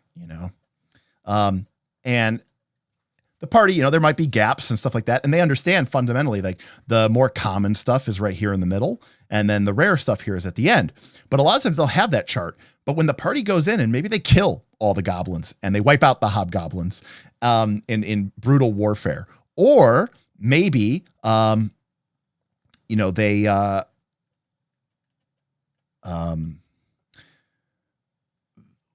they negotiate with them and they broker a peace. What I will do is literally have them be like, okay, for the time being, let's just erase this. What happened? Oh no. My whiteboard died again. Oh, there it goes. It was just lagging. I will have them come in and be like, okay, guess what? These get removed from the encounter. It's now a dash. And by the way, what will happen is I will still roll the random encounter, but then when I roll the random encounter and I roll the percentage and I roll a 25, and I'll go, oh, that would have been a goblin, but you guys killed all them, so it's nothing instead. I'm very deliberate at telling my players, this is what I rolled. And they might even have their own version of that chart, so they would know. They can look at 25. But I will spell out to them, this would have been this monster. But you struck a deal with the Goblin Tribe, and they don't send anybody after you. And it's like, I want them to feel that their actions created that sort of feedback, because then they're going to be like, oh, we can shape this world. Our actions are what are changing and evolving this sort of space. Right. So that's kind of how I handle that. I don't even know how we got onto this topic. All right. Gossamer. So Gossamer said, curious about your thoughts on running and tracking downtime in modern games. How to encourage players to do their own thing when it might all take different amounts of time before the players assemble. Okay, so that's a good question. Well, the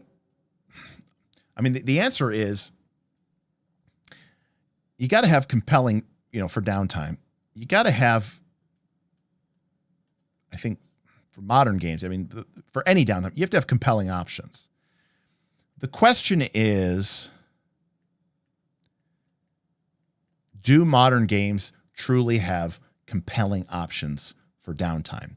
And I don't know that the answer is yes. And the reason why that modern games don't have compelling options for downtime is, guess it, yes, right? Because compelling options fucks with balance, okay? And you don't have to look any further than this than to look at PF2's crafting rules, okay, which are universally despised. And the reason is because in Pathfinder 1, when level 10 characters are maybe supposed to have, I'm making this number up, I don't actually know what the number is, they're supposed to have 32,000 GP worth of wealth. But if you have a character or two which has various craft magical item feats, and the group can make their own magic items, and the only thing that takes is time, well, then they're only paying half as much. So a group who has time will have 64,000 GP of magical items each, because assuming they had infinite time, obviously, to make all of these magical items, their heroes are going to be much stronger than the game supposes that they will be. And this is why these magical item rules, they were not hated by us, by my group. Let me put it that way. They were hated by, I don't know, the vocal minority of gamers, or maybe it's the majority, I don't know, who wanted to get rid of, characters being out of balance. Because what happens? Your characters take these feats, they get 64,000 GP of items, they got way too many magic items, they go play the Paizo AP, which Paizo promises to be this really challenging, difficult adventure, and they ruffle stomp it because their characters have all this broken gear.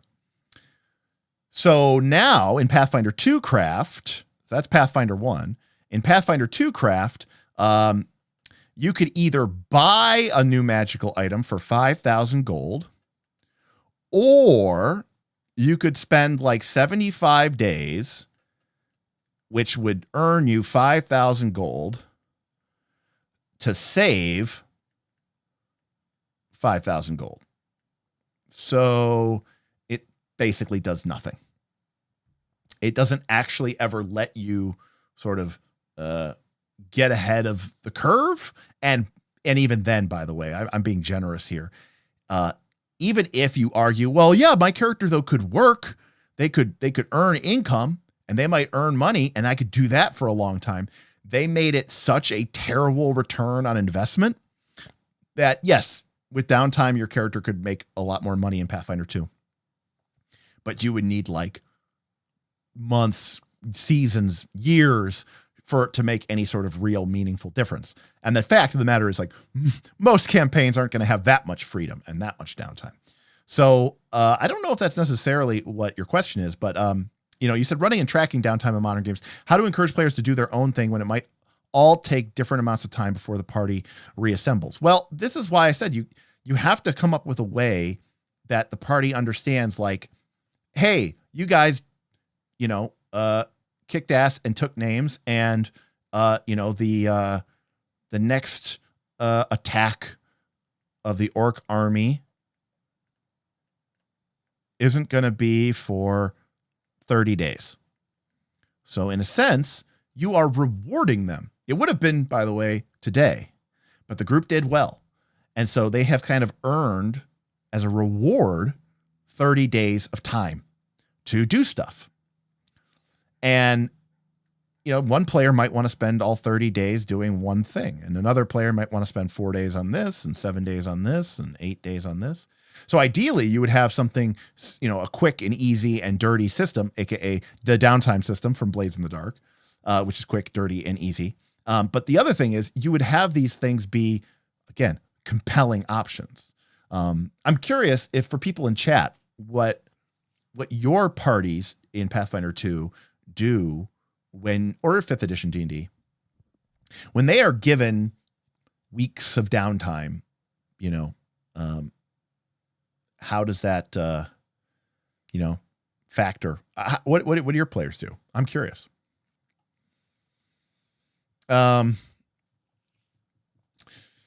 Scotsglen says, any thoughts on day-night cycles, i.e. leaving town at dawn but burning daylight the longer they adventure in the wilderness with creepier nocturnal creatures if they stay out too long? Well, Scotsglen, do I have a treat for you? Now, I did not come up with this. Who knows who did? It's probably someone from the Judges Guild. Okay. One of the things I love to do, especially for a more, let's call it scary or old school type campaign. Okay. Let's say that you have by the way, there's a great article about using random encounters as narrative storytelling devices that Aaron wrote in, I think it's Battlecry issue 1. It's Battlecry issue 1, which was the first Battlecry issue that we produced at Knights of Last Call. And he did a great job talking about his and I philosophy around how random encounters can really explore and create and define sort of the flavor and make a compelling story of an area. But let's say that we've got, sort of we've got the Haunted Woods that is kind of a large area or region in our campaign. And, the group is going to go explore it and, whatever. And you create a random encounter chart, right? And it's just like the one I showed you before, right? 0-1 to 0-5. And it keeps going up. And then you get to like 90 to 99. And then you get to like 100 to 110. And then you get to like 120, 110. There we go. 110 to 115, 119, 115 to 119, and 120. And you might go, wait a second, we're rolling a D percentage die here.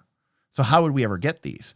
Well, you say that you have a little, sidebar for your random encounter chart. You say, okay, so this is a D100 roll, but add plus 20 if it's the nighttime.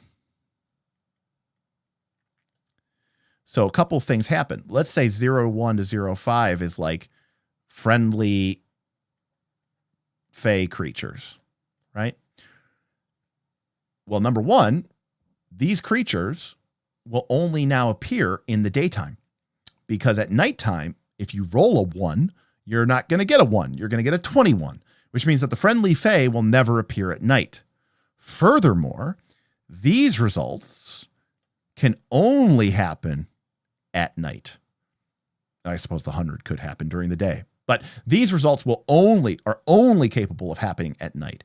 And furthermore, these results, and the 80 and the 70 and the 60, are more likely to happen at nighttime than they would be at daytime, especially if you have this idea that remember we talked about severity of an encounter? If the severity of an encounter goes up, and you could also play with this too, like you could make it so that the severity of the encounter at night goes up because you're adding plus 20. But what if the frequency goes down? Right? During the daytime, the forest is alive with, fey and plant creatures, and yes, also orcs and gnolls and other kind of questionably evil humanoids and whatever. But at nighttime, a lot of those creatures are sleeping and not many things stir in the dark. So during the daylight hours, you might make a random encounter check once an hour or maybe once every, 2 hours.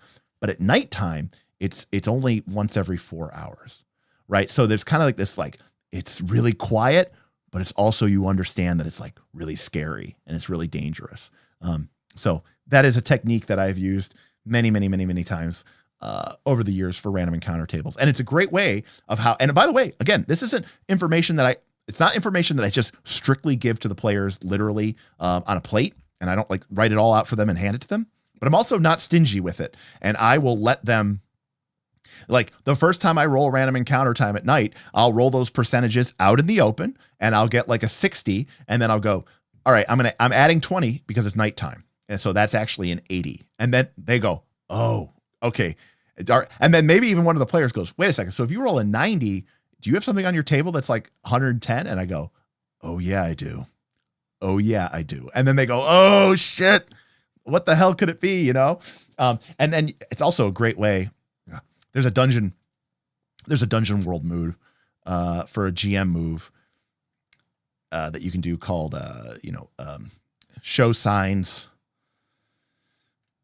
Show signs of approaching badness. So this is just a great way to foreshadow. It's kind of a go-to GM move in Dungeon World. A great way to do this in D&D games with random encounter tables is if the group is moving through an area or, the ranger is tracking, don't have them encounter one of these things, but have them find signs of it and let them know about its existence, and maybe even let them write it down on their version of the sheet, because they haven't actually encountered it, but they've encountered evidence of it, and now they know about it, and now it's something they can fear. And that's always a lot of fun, right? So yeah, so that's one thing that I definitely like to do there. Let's see here. Chandler is in here celebrating the birth of Melendar. For those of you who might have missed it, Roll for Combat. They did a recent successful Kickstarter where they are going to do a lore book for their Indigo Isles campaign setting. And one of the things that the high level backers were able to do is basically send in a brief synopsis of what one of the islands of the Indigo Isles should be like. And Mark and the people at Roll for Combat are going to go ahead and stat it out. Well, somebody wrote in that they wanted an island, and one of the features that they wanted on this island was a giant robot that is tended to by a sort of squadron or whatever of friendly poppets. And seemed normal enough, even if a little weird. But this person deliberately contacted Mark and was like, just to be clear, I want these to be poppets because Derek hates poppets. So I want this thing to be full of poppets because Derek hates poppets. And as sort of a joke, I guess, they decided to name this robot that loves poppets and is surrounded by them Melendar, because of course my last name is Melinda. So yeah. GM Scott, what's up? Looks like I got another VOD to add to the queue. Well, hopefully you enjoy. What do my players want to do for downtime? Nothing. And you know what? Then that's fine. You should embrace that then, right? And downtime, like again, if downtime isn't a reward to your players, then you shouldn't treat it like a reward. You should just either skip it, quickly pass through it, get to the next thing. It really comes down to your players. In my particular opinion, downtime is sort of like the player's turn, right? That's when they can take actions. That's when they can push what they want to push. That's where they can invest their money, their time, their skills, their efforts, their resources into sort of building up their concept. And literally, if you go back to first edition AD&D, that time between adventures is when your characters were building their stronghold or creating their wizard's tower or establishing their thieves guild, or building a new temple. So this was literally like the players saying, like, I want to enact my goal, like the player characters get together and they're like, oh, we should totally like form like a mercenary army, and they should like go into that town and like, we should like take it over, like the people who rule it are kind of, they're kind of assholes. Like, we could probably do a better job of it. It's like, yeah, that'd be fun. That's like the opportunity for like the players to kind of flex a little bit. And it gets back to what I was talking about earlier about money in real life. Money is the ability to have your will made manifest in the world. And I think we've gotten away from that in modern gaming, where the way that a character makes their will manifest is not through their largesse. It's not through their pocketbooks, right? It's through their raw, direct application of force, right? A character is powerful and to be feared because they can punch really hard or because they can sneak attack really well. It like diminishes what a high level character is. It turns them from a powerful figure on the chessboard of the world into this like strange, I don't know, this like weird thing. Cause it's like, well, yeah, like 3 months ago you were a level 1 nobody, and now you're like the most powerful person in the world. It doesn't feel like it makes sense. It'd be like if somebody went from being like literally a nobody to like, a trillionaire in like the span of like a month. Right. And, or, we see this sometimes, not trillionaire, but we see this sometimes with lotto winners, but like, that's a lotto. That's literally random luck and chance. Like a character, the enjoyment of it comes from feeling like you earned those advancements. So I think another thing that's important about time is that it gives a sense of the campaign actually like breathing and like time passing. I remember in our 4th edition campaign, Aaron's character as a human started the campaign as like a fresh-faced young 19-year-old, man. And he ended the campaign at like age 70 as like still in like healthy prime because he was of the old blood. He was basically like a Dunedain, sort of a Numenorian, but our version of a Numenorian. But gray hair. He was missing an eye because he got it cut out by one of the NPC villains.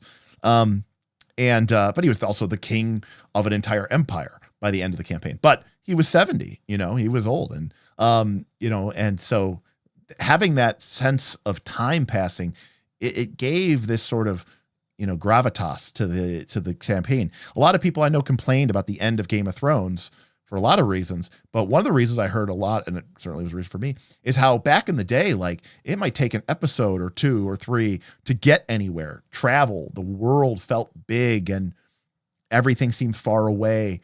And it gave time for characters to have conversations. When you got to the end of the show, they called it, fast travel, quick travel. Those characters would be like from the bottom of Westeros up to the wall and back, all in one episode. And everything was just kind of moving around at this breakneck pace. And I think a lot of people's games end up feeling that way, especially adventure path games, because it feels like this kind of like nonstop action flick. And that could be a bad thing for pacing. So one of the things I like about time and keeping time and having downtime and having these things for characters to do is, again, it lets time pass. And I think that's really important. Um, yes, I do need to get those up, Frostjack. Thank you for reminding me again. It is on my list. I promise you, Frostjack. It is on my list to get those BC articles up for tickets.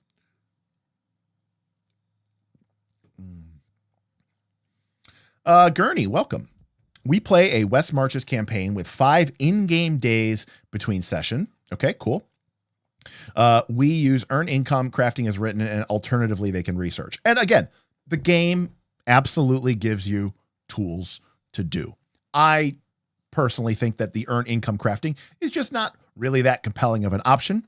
But depending on what you're doing with the research and how you're using that and how your GM is applying that, that could be really cool. That could be really powerful.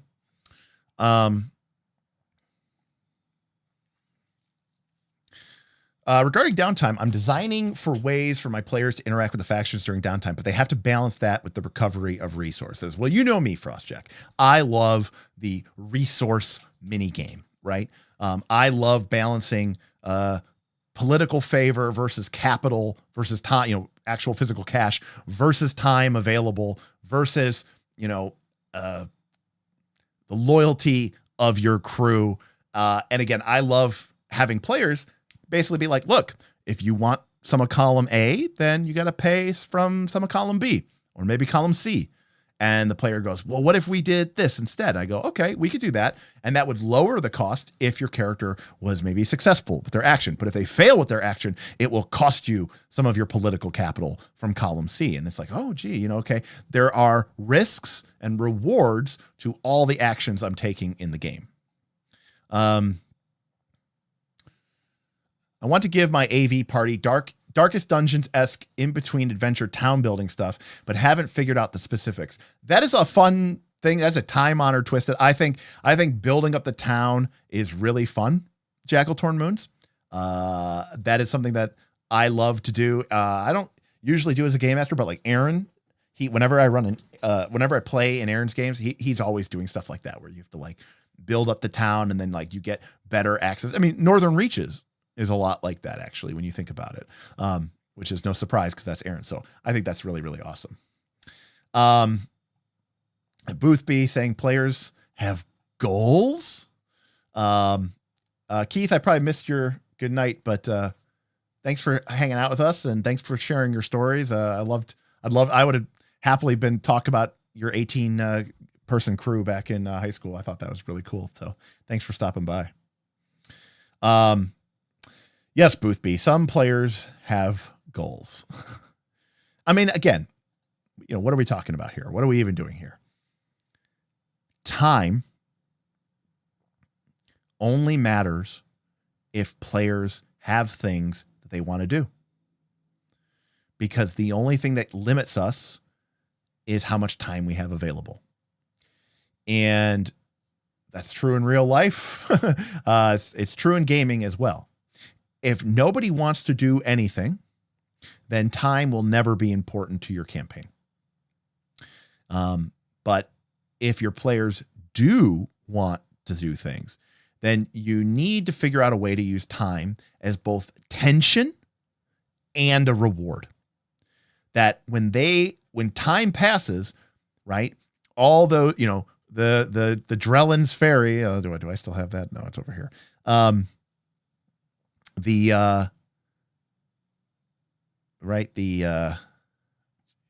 we go. The timeline of Brindle being destroyed by the forces of the Red Hand of Doom, right? Every day that passes is getting closer and closer. But the players can also use that time to craft magical items and gather intel and heal up and recover and, do all these things. And if those are compelling options, like, wow, making these magical items will make us a lot stronger, then it creates this interesting situation.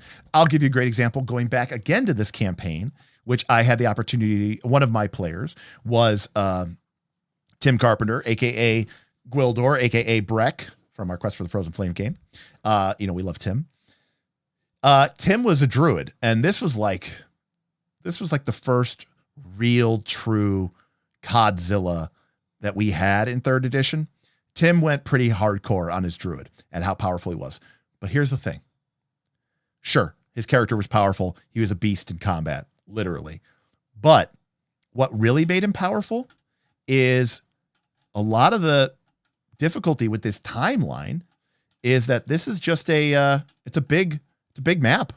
And sometimes you want to be over here at the town of Rest at the northern end of the map. And then you want to shoot down to Hill Watch at the bottom of the map. Tim took a lot of druid spells. Like I remember one specifically, which you can probably look up. It's called Wind at Back. I think it was a 3rd edition spell, and Wind at Your Back or something like that. Yeah, here it is. This spell doubles the overland movement speed of all targets, assuming that they are traveling in the same direction. It does not affect tactical speed like on the mini grid, but it does affect the your overland speed. Well, guess what? Not only was that spell cool, but it was actually good. It wasn't just some fluffy thing. Like they could cut their trip down from 8 days to 4. And that meant that they had that much more time to try to rally defenses and get extra things done and still have time to recover their hit points and maybe fall back to a town so that they could repair items or get new, better items or even do some crafting. So like the pressure of the timeline pushed the players into making different choices for the way that they built their character. And I think that that's really, really cool. Gossamer, I did miss you leaving, but thank you for stopping in. Thank you for your chats. Thank you for your support of the channel, and God bless. Yeah, compared to AD&D, crafting these days doesn't really cost much, just money. Not like you're spending a few years of your life or a level 2 of XP. Right. I'll be the first to admit that old school crafting, where crafting a magical item was this like literal like quest for the ages, where you needed to bottle the essence of a ghost and harness the soul of a mind flayer or something like that to make, like, I don't know, boots of Elvenkind or something. You needed to skin 3 elves alive to make a cloak of Elvenkind or something brutal. I don't know. That was fun. It was very flavorful. It was very fun. But I got to admit, I loved 3rd edition crafting. Okay. I'm talking about 3E crafting, where to craft, it cost you the cost of the item halved in gold pieces. So if it was a 10,000 GP item, it would cost you 5,000 gold. But it also cost you 1/25th of the base cost in XP. So this is what Pathfinder 1 got rid of, that 3rd edition had. And I loved it. And that's what made crafting broken in Pathfinder 1. And in my personal opinion, not broken in 3rd edition. And it felt I know it sounds stupid, but if Smith was here, he would understand as well. Maybe you do too. So Pathfinder 1, to craft a magical item, you had to make a check, and it was pretty trivially easy. And then you basically got the item for half cost. In 3rd edition, there was no check. The item took 1 day for every 1,000 GP in its value, in its base price. So a 10,000 GP item would take you 10 days to make, 5,000 gold to craft, and 1/25th. So what is that? 40 XP. Is my math failing me here? 400 XP. Okay. 400 XP. And for your 10,000 GP item. So that is what it would cost you. I actually liked that. Like, as a sense of like, as a player, I enjoyed spending my experience points to make magical items, because I literally felt like, I don't know, I felt like I was pouring myself into those items. I felt more connected.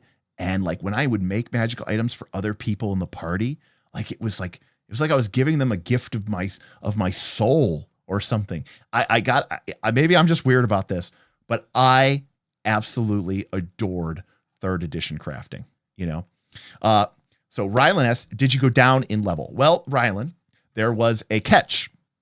You could not spend enough experience points so that you would go down a level.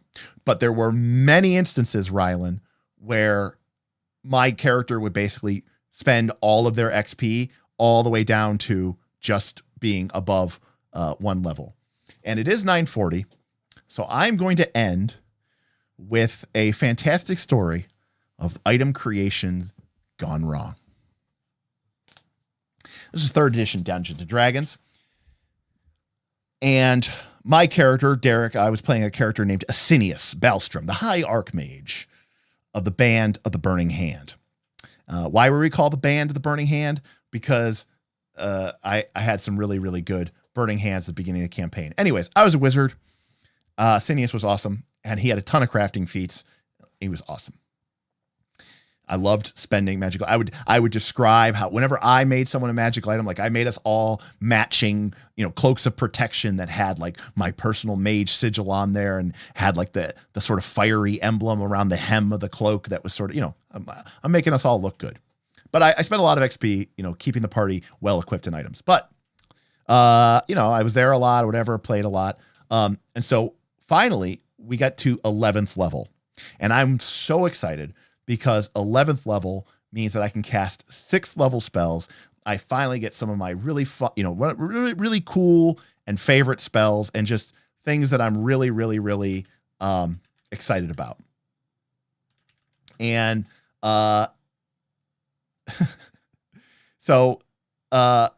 anyways, so long story short, we get to 11th level, and we're well into 11th level, and I use a bunch of experience points, and I lower myself all the way down to just barely 11th level in experience points. So then we enter into a dungeon. Now, what's interesting about this dungeon is the dungeon is actually sealed underground. There's no physical entrance to it. It's literally like a enclosed space, but we located it, scryed it, and my character cast a teleport spell to teleport us into the dungeon, right? So that's the way we got in. That's the way we were going to get out. So we go into this dungeon, and Aaron, I'm a player. Aaron is hinting at us about this chamber that we think has this really broken treasure in it. And we're like, and there's like this runic thing on the doorway, and it says like, beware that which is broken. And like, saying it like in like a really scary way. And we thought like he meant like, he was kind of a pun, right? But he was like, that he was like, we're like, oh, like its soul was destroyed. It was broken. Its body was shattered. No, Aaron was telling us that this creature was broken. And we open up the door, and it's a banshee, but it's like this custom made banshee that can cast Wail of the Banshee, which isn't that crazy, except it can cast Wail of the Banshee like 3 times a day. So the creature wins the surprise round because we're surprised, and it screams. And Wail of the Banshee, for those of you who don't know, was basically an AoE. It was a 9th level spell, AoE save, fortitude save, or you die. So somehow my character doesn't die. I pass the fort save. Okay. All right. So this banshee screams the Wail of Banshee. I don't know. I don't think someone else might have died too, but I didn't die. So I was really, really excited. But then somebody else at the table was like, hey, wait a second. What about the wizard's familiar? And I said, oh shit, that's right, the Raven. And the joke was that my familiar didn't even have a name. Okay. Because it was lit. And there's a great year, like they Order of the Stick did a comic about this like years later that was so accurate. I literally was like, I only took you familiar because you give me alertness. I don't acknowledge your presence at all, and you are meaningless to me. I'm not even going to give you a name. So he was just called the Raven. And I was like, damn it, that's right. Okay. So I roll my Raven's fortitude save, and he fails. So I remember Aaron described it as like a chicken going, "Caw!" and just blowing up as my Raven explodes. And everyone's laughing. And then I went, shit. And everyone's like, what happened? I go, well, and this is 3rd edition, when your Raven dies in when your familiar, I should say, dies in 3rd edition D&D, you lose something like a very trivial amount of experience. You lose 200 XP for each level that you are. So like, you lose a couple thousand XP, at level 10, or level 11, which, isn't actually a lot. But don't get me wrong. It's a good amount. But I had spent all my XP. So that took me from being just barely 11th level to below, and my character dropped to level 10. But I was very high up at level 10.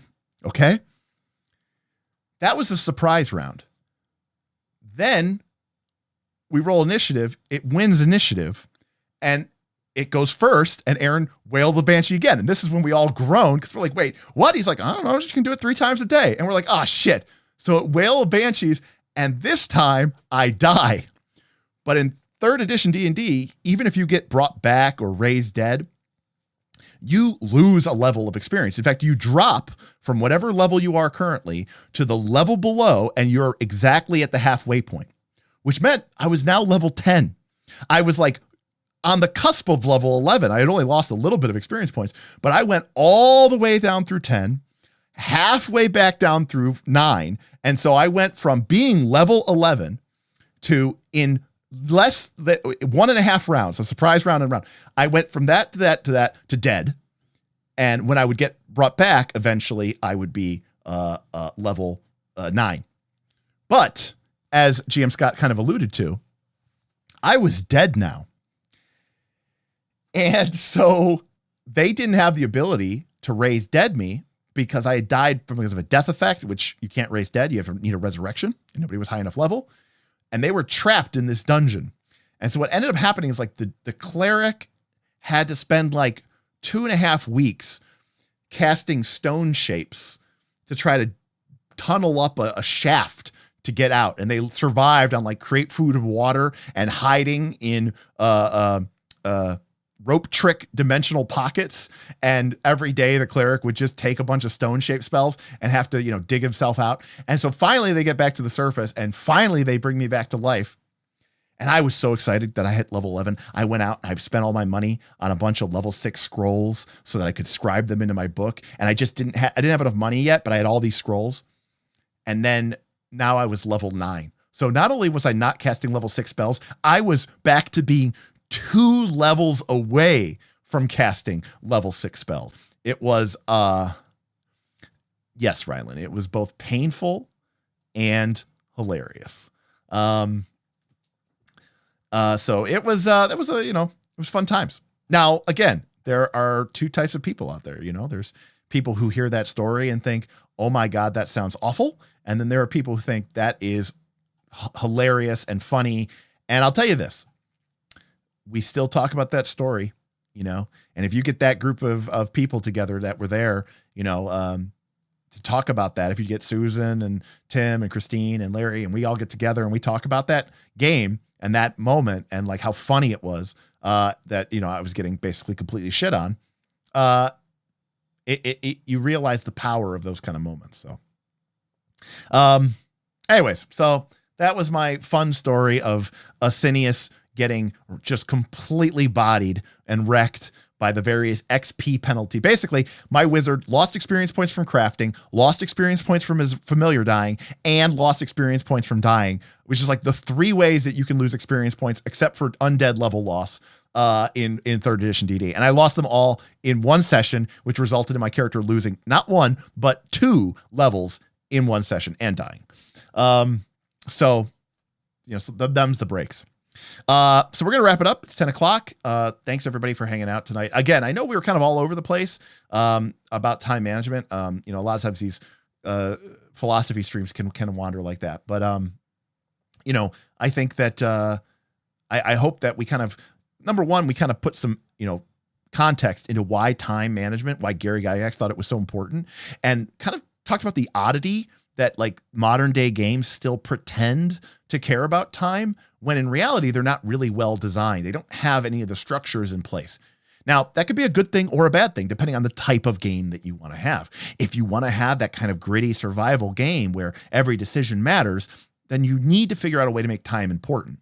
Now, in a game like Pathfinder 2, you could do that. You can include random encounters, as I do, but be aware that this will make your game inherently unbalanced. It will make your game more difficult. It will probably result in more characters dying. So, that is something to consider. On the other hand, if you want your characters to feel not the kind of pressure of time, if you want to put your characters into a situation where they're never going to, feel bad because they ran out of time and, Plague Stone got destroyed because they wanted to go take a camp action, then you need to be aware of that and maybe avoid that type of stuff. Roll for Combat says, I want that game. Which game? I don't know what game we're talking about. You want the game where you're gritty survival mode and trying to take everything you can get? Oh, okay, both. All right. Well, you know what?